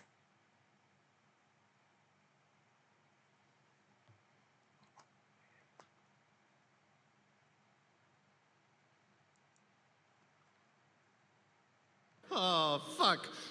Okay. I'm gonna pick myself up and run towards Dominox. Alrighty. Making a line towards him, and just as soon as I use most of my 40 feet, I'm gonna turn so I'm running in diagonal towards where the crystal was, and I'm gonna use my bonus action to cast Misty Step and appear in the corner of the room right where the crystal was now. Right. You approach there, and the crystal is gone. And in its place, you see a tiny little rotund wombat. What the fuck is this? Give me the crystal! Wait, what do you see? That it's glowing in my tum-tum? You would actually. You glance down and you see this, like, in the flesh pouch, there's this dull purple kind of light glow that's pulsing. Give it to me! All right, I'll like reach into my pouch and I'll give it to Chet. Can I take the crystal and with my action, can I stick it in the bag of holding? Yes, you can. Okay. Look who's got the hook in now, bitch! That's my turn. All right. I give him a high five. As it goes and casts lightning bolt at Dominox.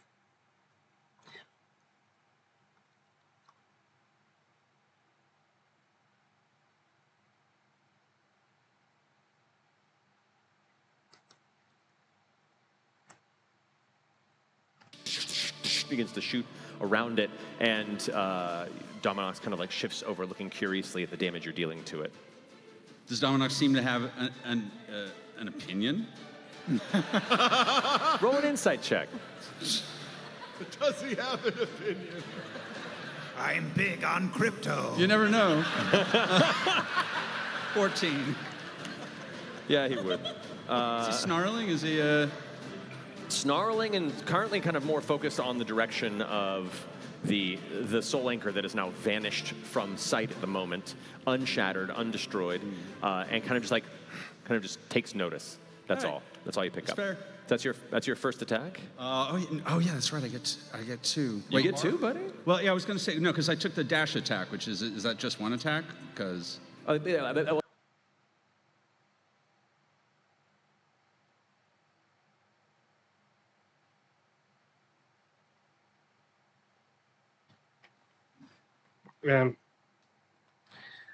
Imogen then goes and uses a telekinesis to pick Chutney up and throw him through the door.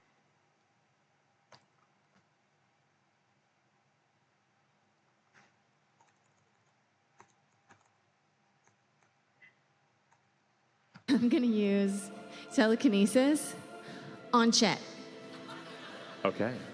And I'm gonna pick him up and chuck him towards the door that opened.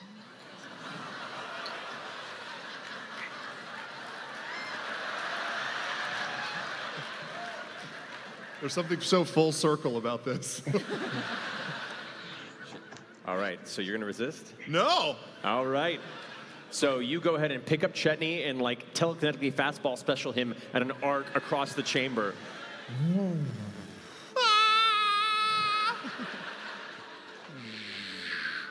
Just barreling through the door. Laudna, as you're kind of standing there, taking on your form of dread, you see Ludinus is like kind of now gliding in the air, just almost full on like Super Saiyan floating and heading that direction as Chetney kind of like. Oh. You hear Ludinus go, my goodness. Make an attack roll.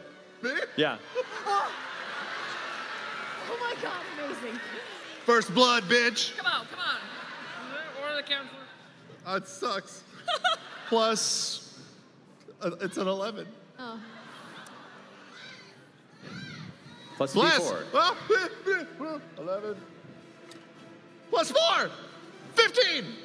Still misses. But good looking out. So as you come arcing toward, and you go past the machine in towards the opening, and you've just a split second before you see the face of Ludinus Deleth looking at you with frustration and like a rapid sigh. He just puts a hand up, and a shield kind of reflects you off, and you kind of bounce and ping pong down the hall like a bowling bumper lane before sliding down past Ludinus, who's now kind of almost up to where Laudna is, and you're about 30 feet down that way. As you do, the rest of you notice Dominox gets yanked along. Oh no! this is going to be amazing. Breas. Okay. I need you to make a dexterity saving throw as Dominox is being pulled into you. Shit. 12. 12. You get knocked prone and off to the side there. Alrighty. Ow. That finishes. That's your throw. Okay. You are no longer in melee with Dominox. I'm not? Actually, no, you still kind of are, unfortunately. Sorry. Okay. Ooh, no. I'm going to bonus action. What's up? Misty Step. Where? I'm trying to remember. Oh, God, Here's he's the thing, going You just down. cast telekinesis or you slide it up, right? Oh yeah. So yeah, she doesn't have any actual bonus action to cast with.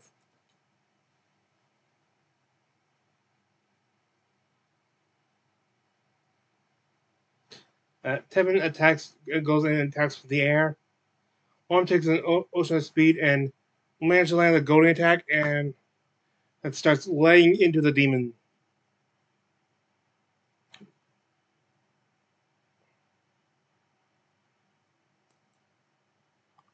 So all attacks that aren't you have disadvantage. Yeah, I leapt up and stabbed him right in the crotch. Here, let's Go keep for it. going. Nice. 26 to hit. 26 hits. We're just gonna go quick here. So that is 9 points of damage. Next one is a 17. Probably misses. 17 does miss, yeah. Okay, hasted action. Here we go again. Let's go. Going for it. 18 misses. Right? Yeah, unfortunately. 19 misses. Yes. Shit. 13 misses. Yeah. Action surge. Go. 28. Let's make it a tripping attack, because that's dumb. Sure. That is 19 points of damage, and it has to beat an 18 strength. 26. Okay, it does. It's a little beefy. Beat it. Natural 1, I'll re-roll that. Natural 1!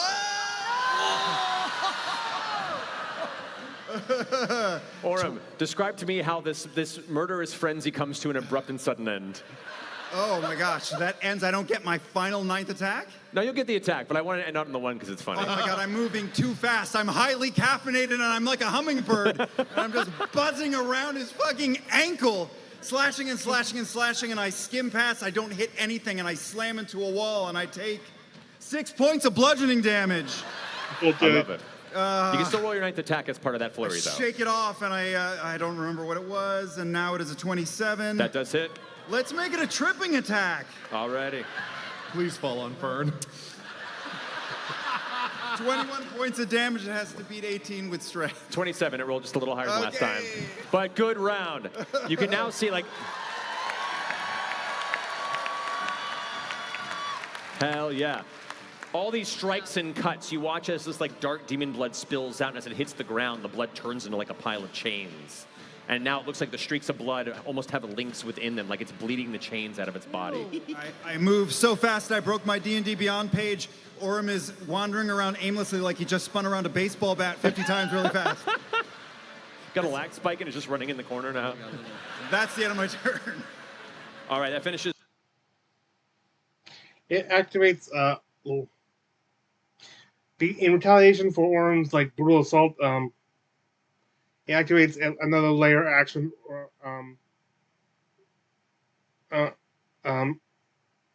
Confined range. All its attacks will be at disadvantage, no matter who it goes up against. But it gets a plus 15 to all damage dealt. The first hit does 46 damage to Orm. The second hit, 52.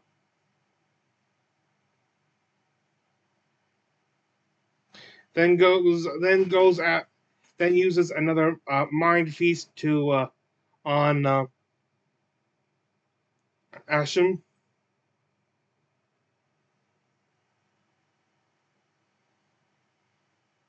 Dealing 14 psychic. And they also noticed that this time on this use that Dominox is slightly healed from the use of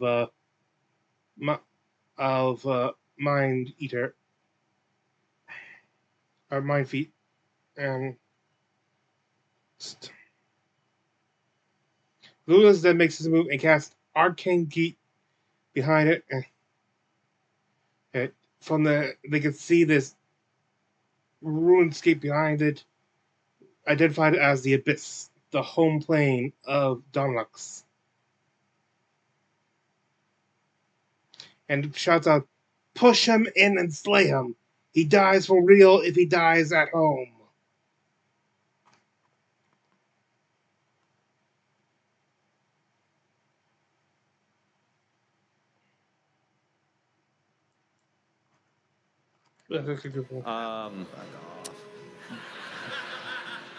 Dorian, you're up with Breas on deck. What? Dorian, you're up with Breas on deck. Yeah.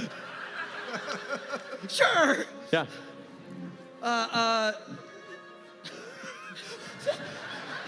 You're on your own, buddy. Okay. Oh boy, let's go.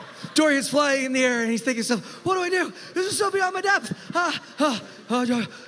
Believe your own narrative. Believe your own backstory. You're a bard. You're a bard. You're a bard. And he's going to pull.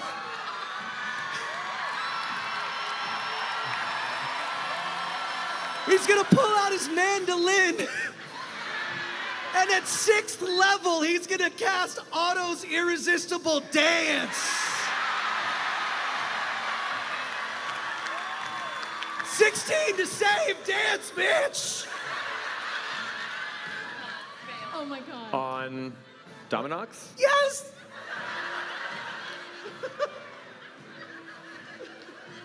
That's going to be a 16. Exactly? What's your spell DC?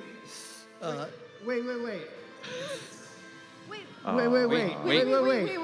Wait. Can I change the save? I believe once a day I can change someone's save to a charisma save.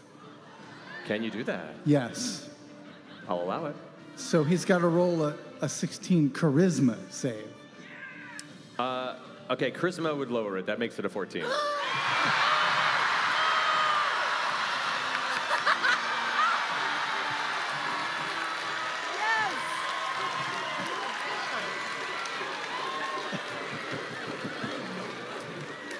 I believe in Asmodeus.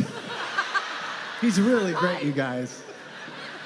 In the focus of concentration on the missing stone that it's bound to, the appearance of Ludinus, and the chaos all around it, I'm going to say, because we're at a live show, it's fun. It forgets to use legendary resistance.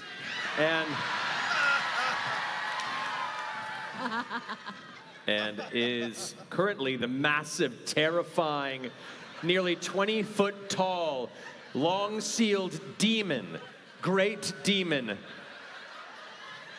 used as an implement of arcane power by the ancient magocracy of Aeor, recently unleashed to tear through and destroy the Ruby Vanguard, and Ludinus's plot here in Aeor begins to cut a rug.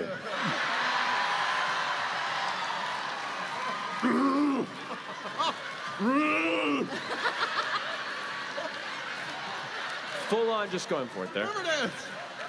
Paint that, Frazetta! Dorian, would you like to move? He's kind of, he feels like he should lock the place like just for stunned of what he just did, and Briz goes after, and he starts making his way. Shit. He goes after Ludinus. Because after all, this was his main target. Because that was to target and Ludinus, so.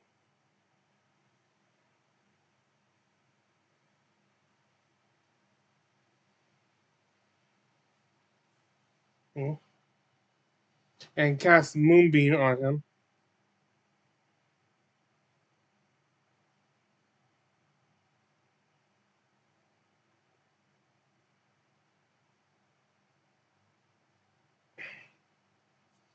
And then, but then here's Driven to.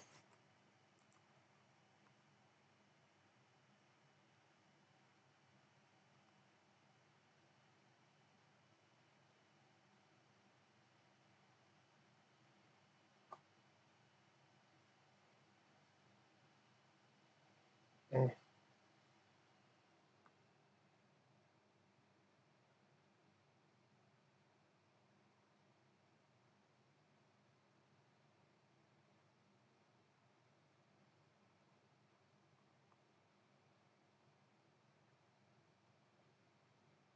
And once but once how he goes after Ludinus and Ludinus, but then he hears who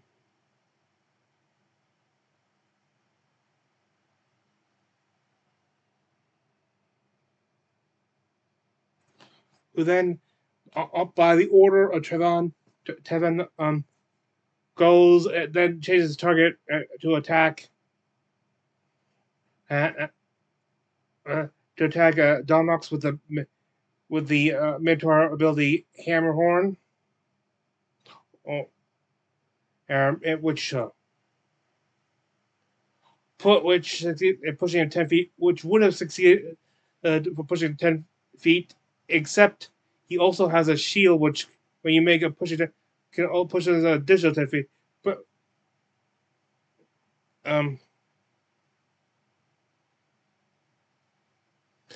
he causing and with the 20 feet of move, gets him through the gate into the abyss.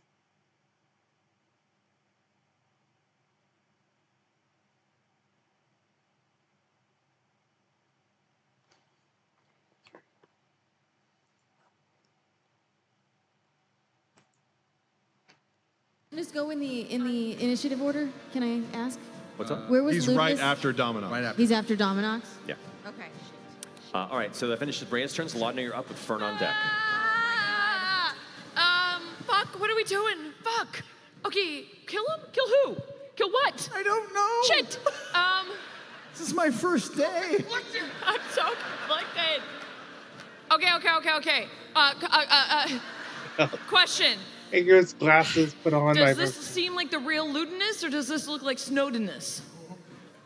Make a perception check. Does it look like the simulacrum? Them saying that Ludinus was coming here in person. I remember them saying that. It feels like make a perception My check. parents lied about Santa Claus a lot, so can't trust everything. Ew, icky. 10. 10? No idea. Could be, could not be. It's one of Ludinus's helpers. It's always what they say once you realize it's the same guy. What are you doing, Laudna? She then summons the spirit of Vesperana. I'm not sure if this is Void Puppet, or something called Spirit Death, or Spirit Death is part of the Void Puppet, but I think it's a spell, and Lunas attempts to counterspell it, and she then goes and counters the counterspell.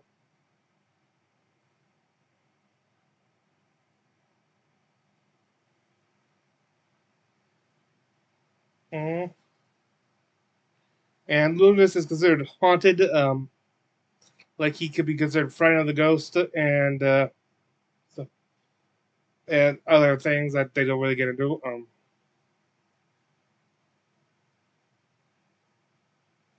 Fern attempts to cast Polymorph once again, this time on Lunas, but who makes the save. So Exit fires a gravity fissure at Dominox through the portal.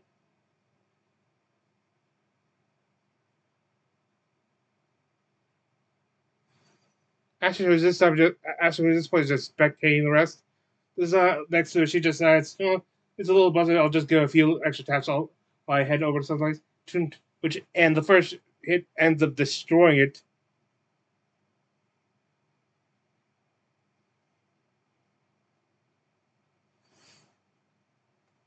Imogen tries to take telekinetic code of Lunas, but uses a legendary resistance. She then quickens a 7th level lightning bolt.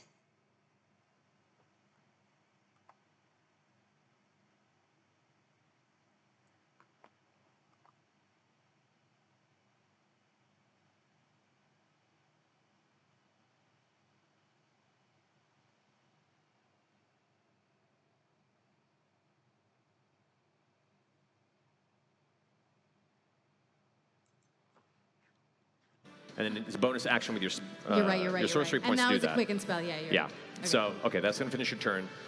Brings us up to the top. Tevin. Tevin is going to say, gladly.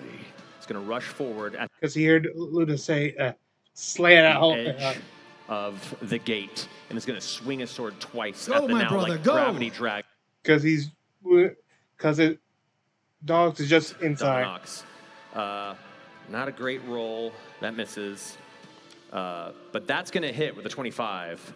Going to pump in his last spell slot. Not quite as much smite damage, but definitely a decent amount. Come on, Tevin. That's slick. Okay. How do you do this?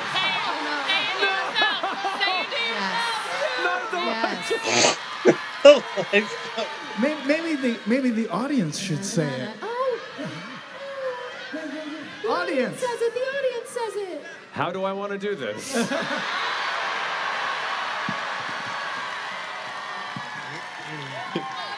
You summoned him. Tevin there, kind of like holding up his blade in front of the gate, the swirling chaos of the abyss beyond, with Dominox like crushed to the ground from the gravity fissure, and now trying to reach out to claw back out of the gate as it's swirling around. Blade in the air goes, Ah, my lord, I smite the ancient evil. Fair play in your name. brings the blade up, See you never again. and drives it forward into Dominox's chest. As it hits, it's going to go ahead and leap in the air with both hands, carving it in half. As it does, it lands and the body splits and begins to burn to ash on the form of the abyss, where it dissipates forever on its plane. Dominox Sunday. I can't fucking believe that. Hey, Matt. Nice job. Yeah. Well done.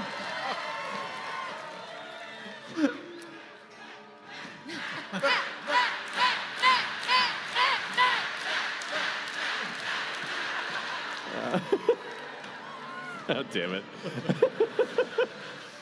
All right, love you too. Okay, with the very hostile threat gone, Orm used the ceiling to vine out of the wall behind Luminous. Spiders herself there. And jumps at Luminous from behind, using a pushing attack. Draw. They're trying to get him to force him through his own portal. Alas, he has to make a concentration, but he willingly fails to block that, and Orm continues to strike at him.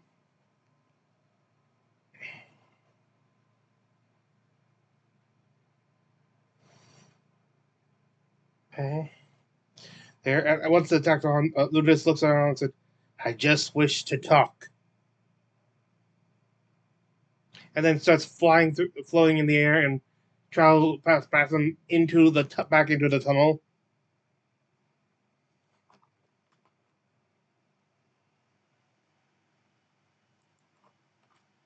Have the teleportation staff charged.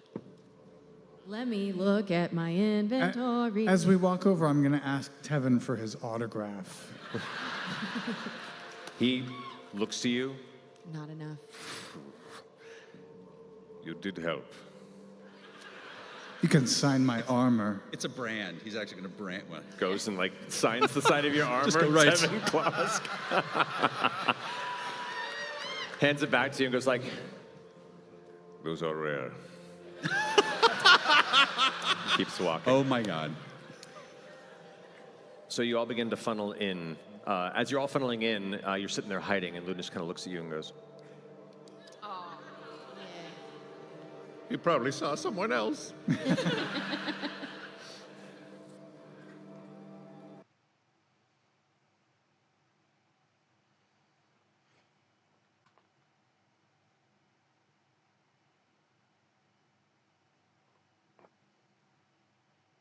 Ludus once again says, Ludus tells him, I do not see you as my enemy.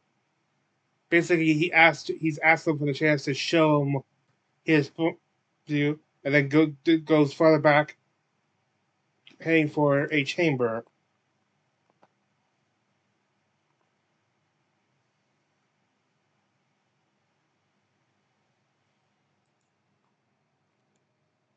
Down that hall. Well, I'm not going without you. They all, one by one, start following. Maybe the first one follows, loses it. The rest, not necessarily follow him, just following the rest of the comrades. You have to hold me up. I'll pick up Borum. I got you. I'll help. And I'll pump 30 points of healing into him. You fought bravely, little one. Are you single?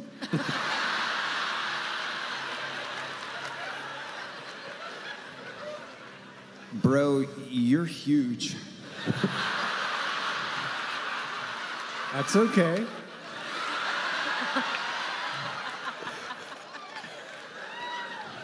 So happy. Don't make us draw that. As you all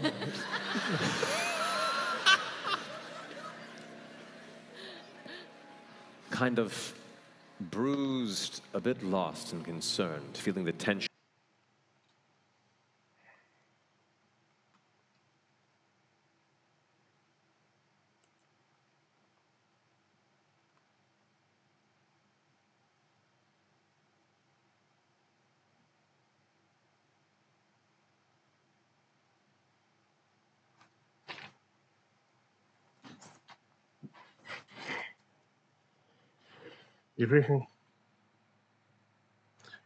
Ludinus starts talking how he appreciates those who help, but he also appreciates those who he sees as misinformed enough to oppose him.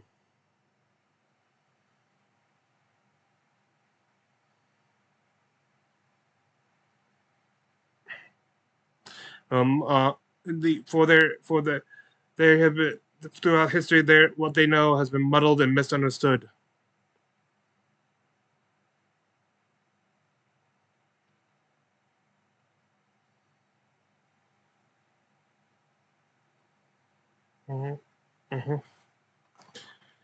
Essek reminds them that if they need escape, he has one. They reach a massive, orange gold chamber. In the center is around there are crystals, glasswork stuff, gold lines between them. Or not sorry, there's a dome with a dome construct metal construct in the middle with a crystal surrounding it and with a glass of gold around it.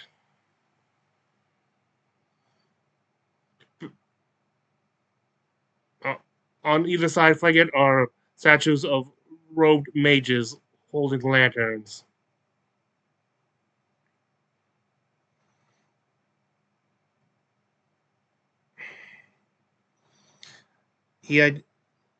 This is the occult phallus, made by the greatest minds in Aeor.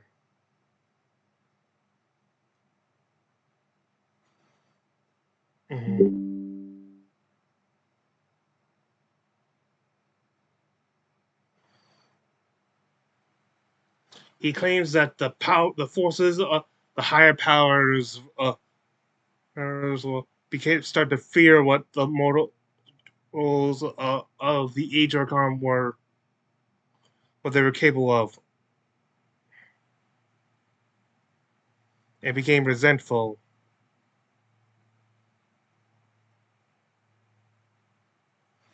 And saying how Aeor it was only after they were shown aggression that the others started mobilizing and arming themselves.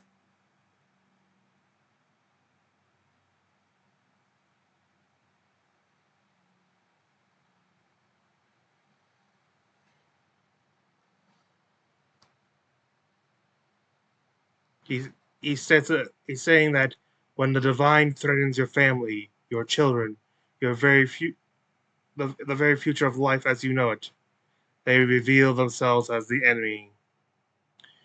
He says he was there and during the final days of the calamity, where countless either side were countless mortals were slaughtered by deities, either targeted for their worship of rivals or just caught in the crossfire.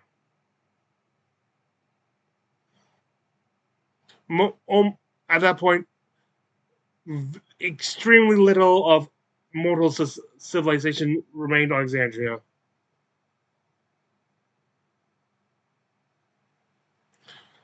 Those who survived, once the gods decided to finally protect mortals by giving them space, were left in the dust to rebuild over the centuries. Though he claims the world has been manipulated by the false views, the claims the world, and then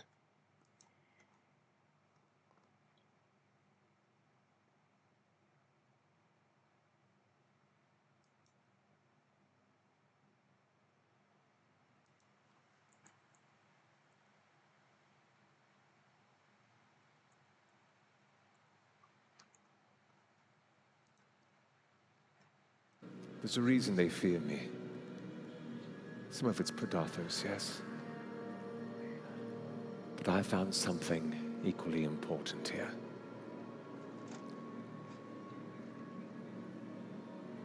Sometimes the most important weapon is information. And these magocracies in many places had ways of recording things. Knowledge, history. Some lost to time, but Aur created the thalamus. A device that recorded the spiritual memory of all in the city, including those that brought it low. I've spent a day or so studying this, and I found something. Something I think you want to see. He reaches over to the cracked central dome and places his hands near it, and as it does, it begins to open up. Mist billows out, and you watch as this light green orb emerges, an endlessly fractal network of threads of arcane power layered upon themselves over and over again. And it drifts beyond. Within here lies the memories of Aur. Fractured, but enough.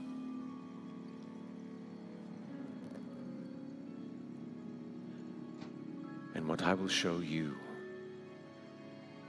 I will show the rest of Exandria. As he changes the hold on the sides with his hands, the orb begins to spin rapidly, whirs loudly. It begins to brighten. This light begins to burst and pulse. All of you feel instinctively you have to recoil as entirely the very space around you is filled with light. Your spirit is filled with light. Your mind is filled with light. All there is light.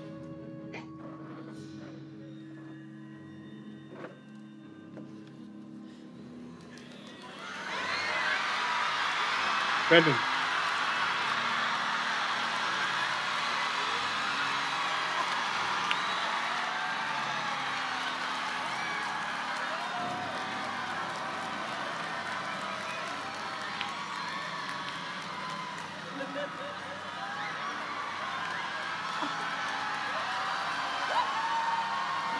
Yeah, the makeup was not as heavy as great.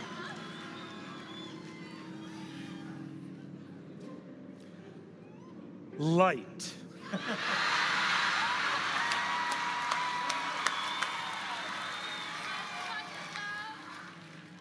In a space beyond the real, there was made of light a palace, which is to say, a garden, or a fountain, or a mirror, or a heart, or more than any of these, an idea, a swirling nebula of glimmering potential, cresting eternally upon the threshold of being. But if it aids you, Exandrian, to imagine what the mortal eye can never see, envision then, as I have said, a palace. Its floors, the dancing stars in unmapped orbit, its ramparts light and ice and fire, its hallways memory and time. Our story begins at the ending of the infinite, at the doom that pierced eternity, fractured images of a lost world and of the ones who lost it. Remember now a place which was not less, but rather more than real. Remember tragedy, betrayal, calamity, downfall. In the recording of this memory may the answers to many questions lie. But one question yet, and shall forevermore remain. Is it Thursday yet?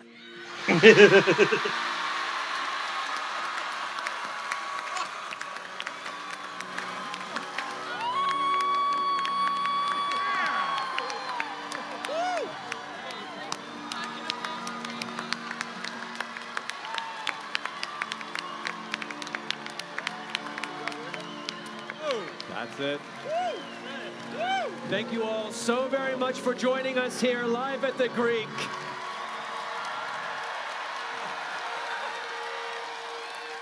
And what unique turns the journey of Bell's Hell's visions will take them next.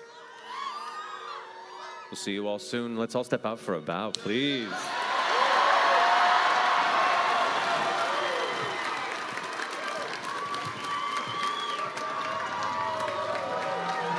Oh yeah, looking stand back.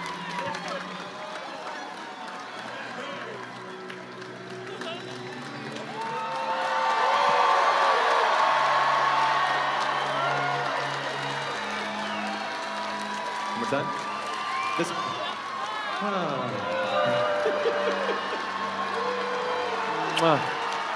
Good night, everybody.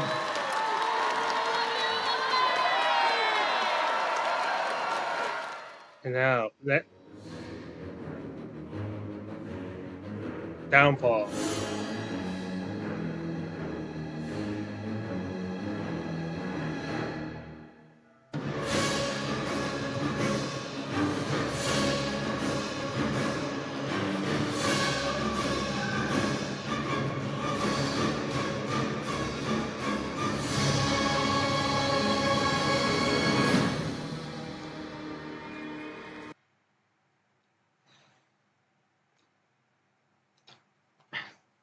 And so it begins, and from it, what we can assume, the next 3 episodes will be witnessing the final days of the calamity, most likely from the point of view of those of Aord. Keep in mind, though, that this will also be affected by Aor's point of view too. Like so the victors, like the gods and stuff, might write their own portrayals of history. But so too will others make theirs. Not necessarily more correct, though. We already know that Aor, even before the calamity, had made an aggressive action against one of the other majocracies. But that is a story for the downfall. And for our last order of business, I felt due to the vibes of Aor and stuff, we go with my new Blood Hunter subclass, the Order of the Ritualist. This is like a more traditional tertiary subclass, tertiary caster subclass. Like they already have the what do you call it? The Blood Hunter already had a tertiary caster class, but it was based on pack magic. This is based on traditional spell casting. Like it's sort of like their equivalent to the Eldritch Knight or the Arcane Trickster, or even my own other the Weave Bender. As a blood hunter, you know that in blood is held a warrior's strength, and offering that strength begets power. Armed with this principle, you face your foes wielding the same arts as the cultists you often battle. First, we get to your the spell casting abilities, like standard spell casting things for tertiary. However, since there is two, you can have since this is based on your Hemocraft, whatever you use for Hemocraft, because as a blunter you could choose to either use intelligence or wisdom for that. So do you also have to choose what does that one affect what you're spell casting? However, be careful. So when making a blood hunter with who's going to be a ritualist, keep in mind that also that depending what you choose will choose what spell list you draw your spells from. For the ritualist can either draw from the wizard or spell list or the druid spell list. However, please note before you make the decision that for fun, and I had I reversed what you would think, having you choosing in wisdom, you get the wizard spellist, and intelligence begets you the druid. I don't know, because of nature chat, it's being intelligent. Mainly I just did that to be creative.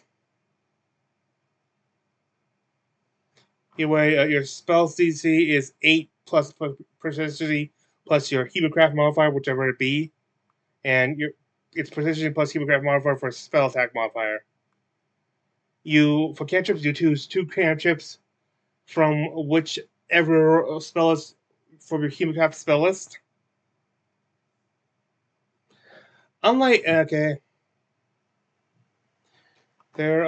you know how spellcasting works, I assume. So and how you were getting lots of a long rest, and also upcasting.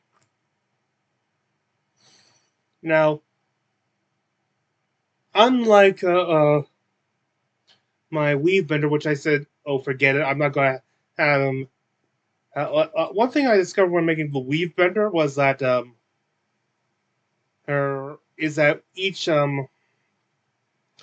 tertiary caster can only choose from like 2 schools of magic originally. And while I decided I willfully ignored this for the Weave Bender, like not caring about, I decided to go with this to actually go with this for the Ritualist. But though I have 3 schools of magic instead of 2, your spells must be chosen from the either Conjuration, Transmutation, or Necromancy schools. If it is. However, when you learn spells you learn at 8th level, 14th level, and 20th level can be from any school, just like with Eldritch Knights and Arcane Rogues. And you can replace spells, of course, too, with when you're choosing new spells as well. Though same rules apply. Like it must be Conjuration, Transmutation, or Necromancy, unless you're at the 3rd, 8th, or 4th, 3rd, 8th, 14th, or 20th.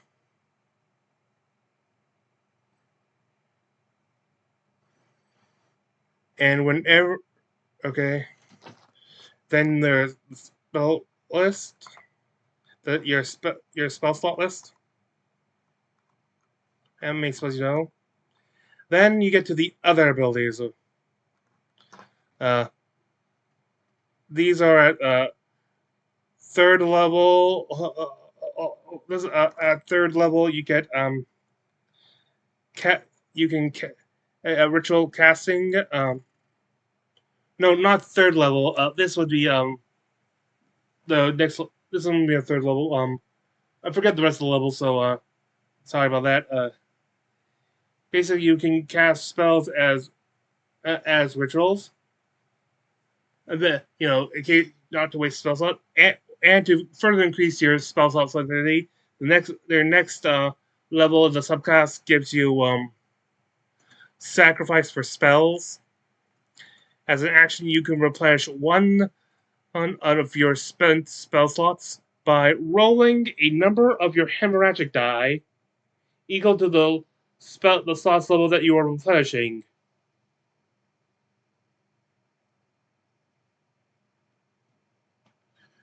And of course, taking in which each roll you do, it was a total of all the rolls for the replenishment being made as unreducible damage to you. Then you got Spell Right. When you have your Crimson Right activated, you can use your bonus action to spend one spell slot to increase the damage of your slots, adding a number of Hemocraft die equal to the level of the spell slot spent to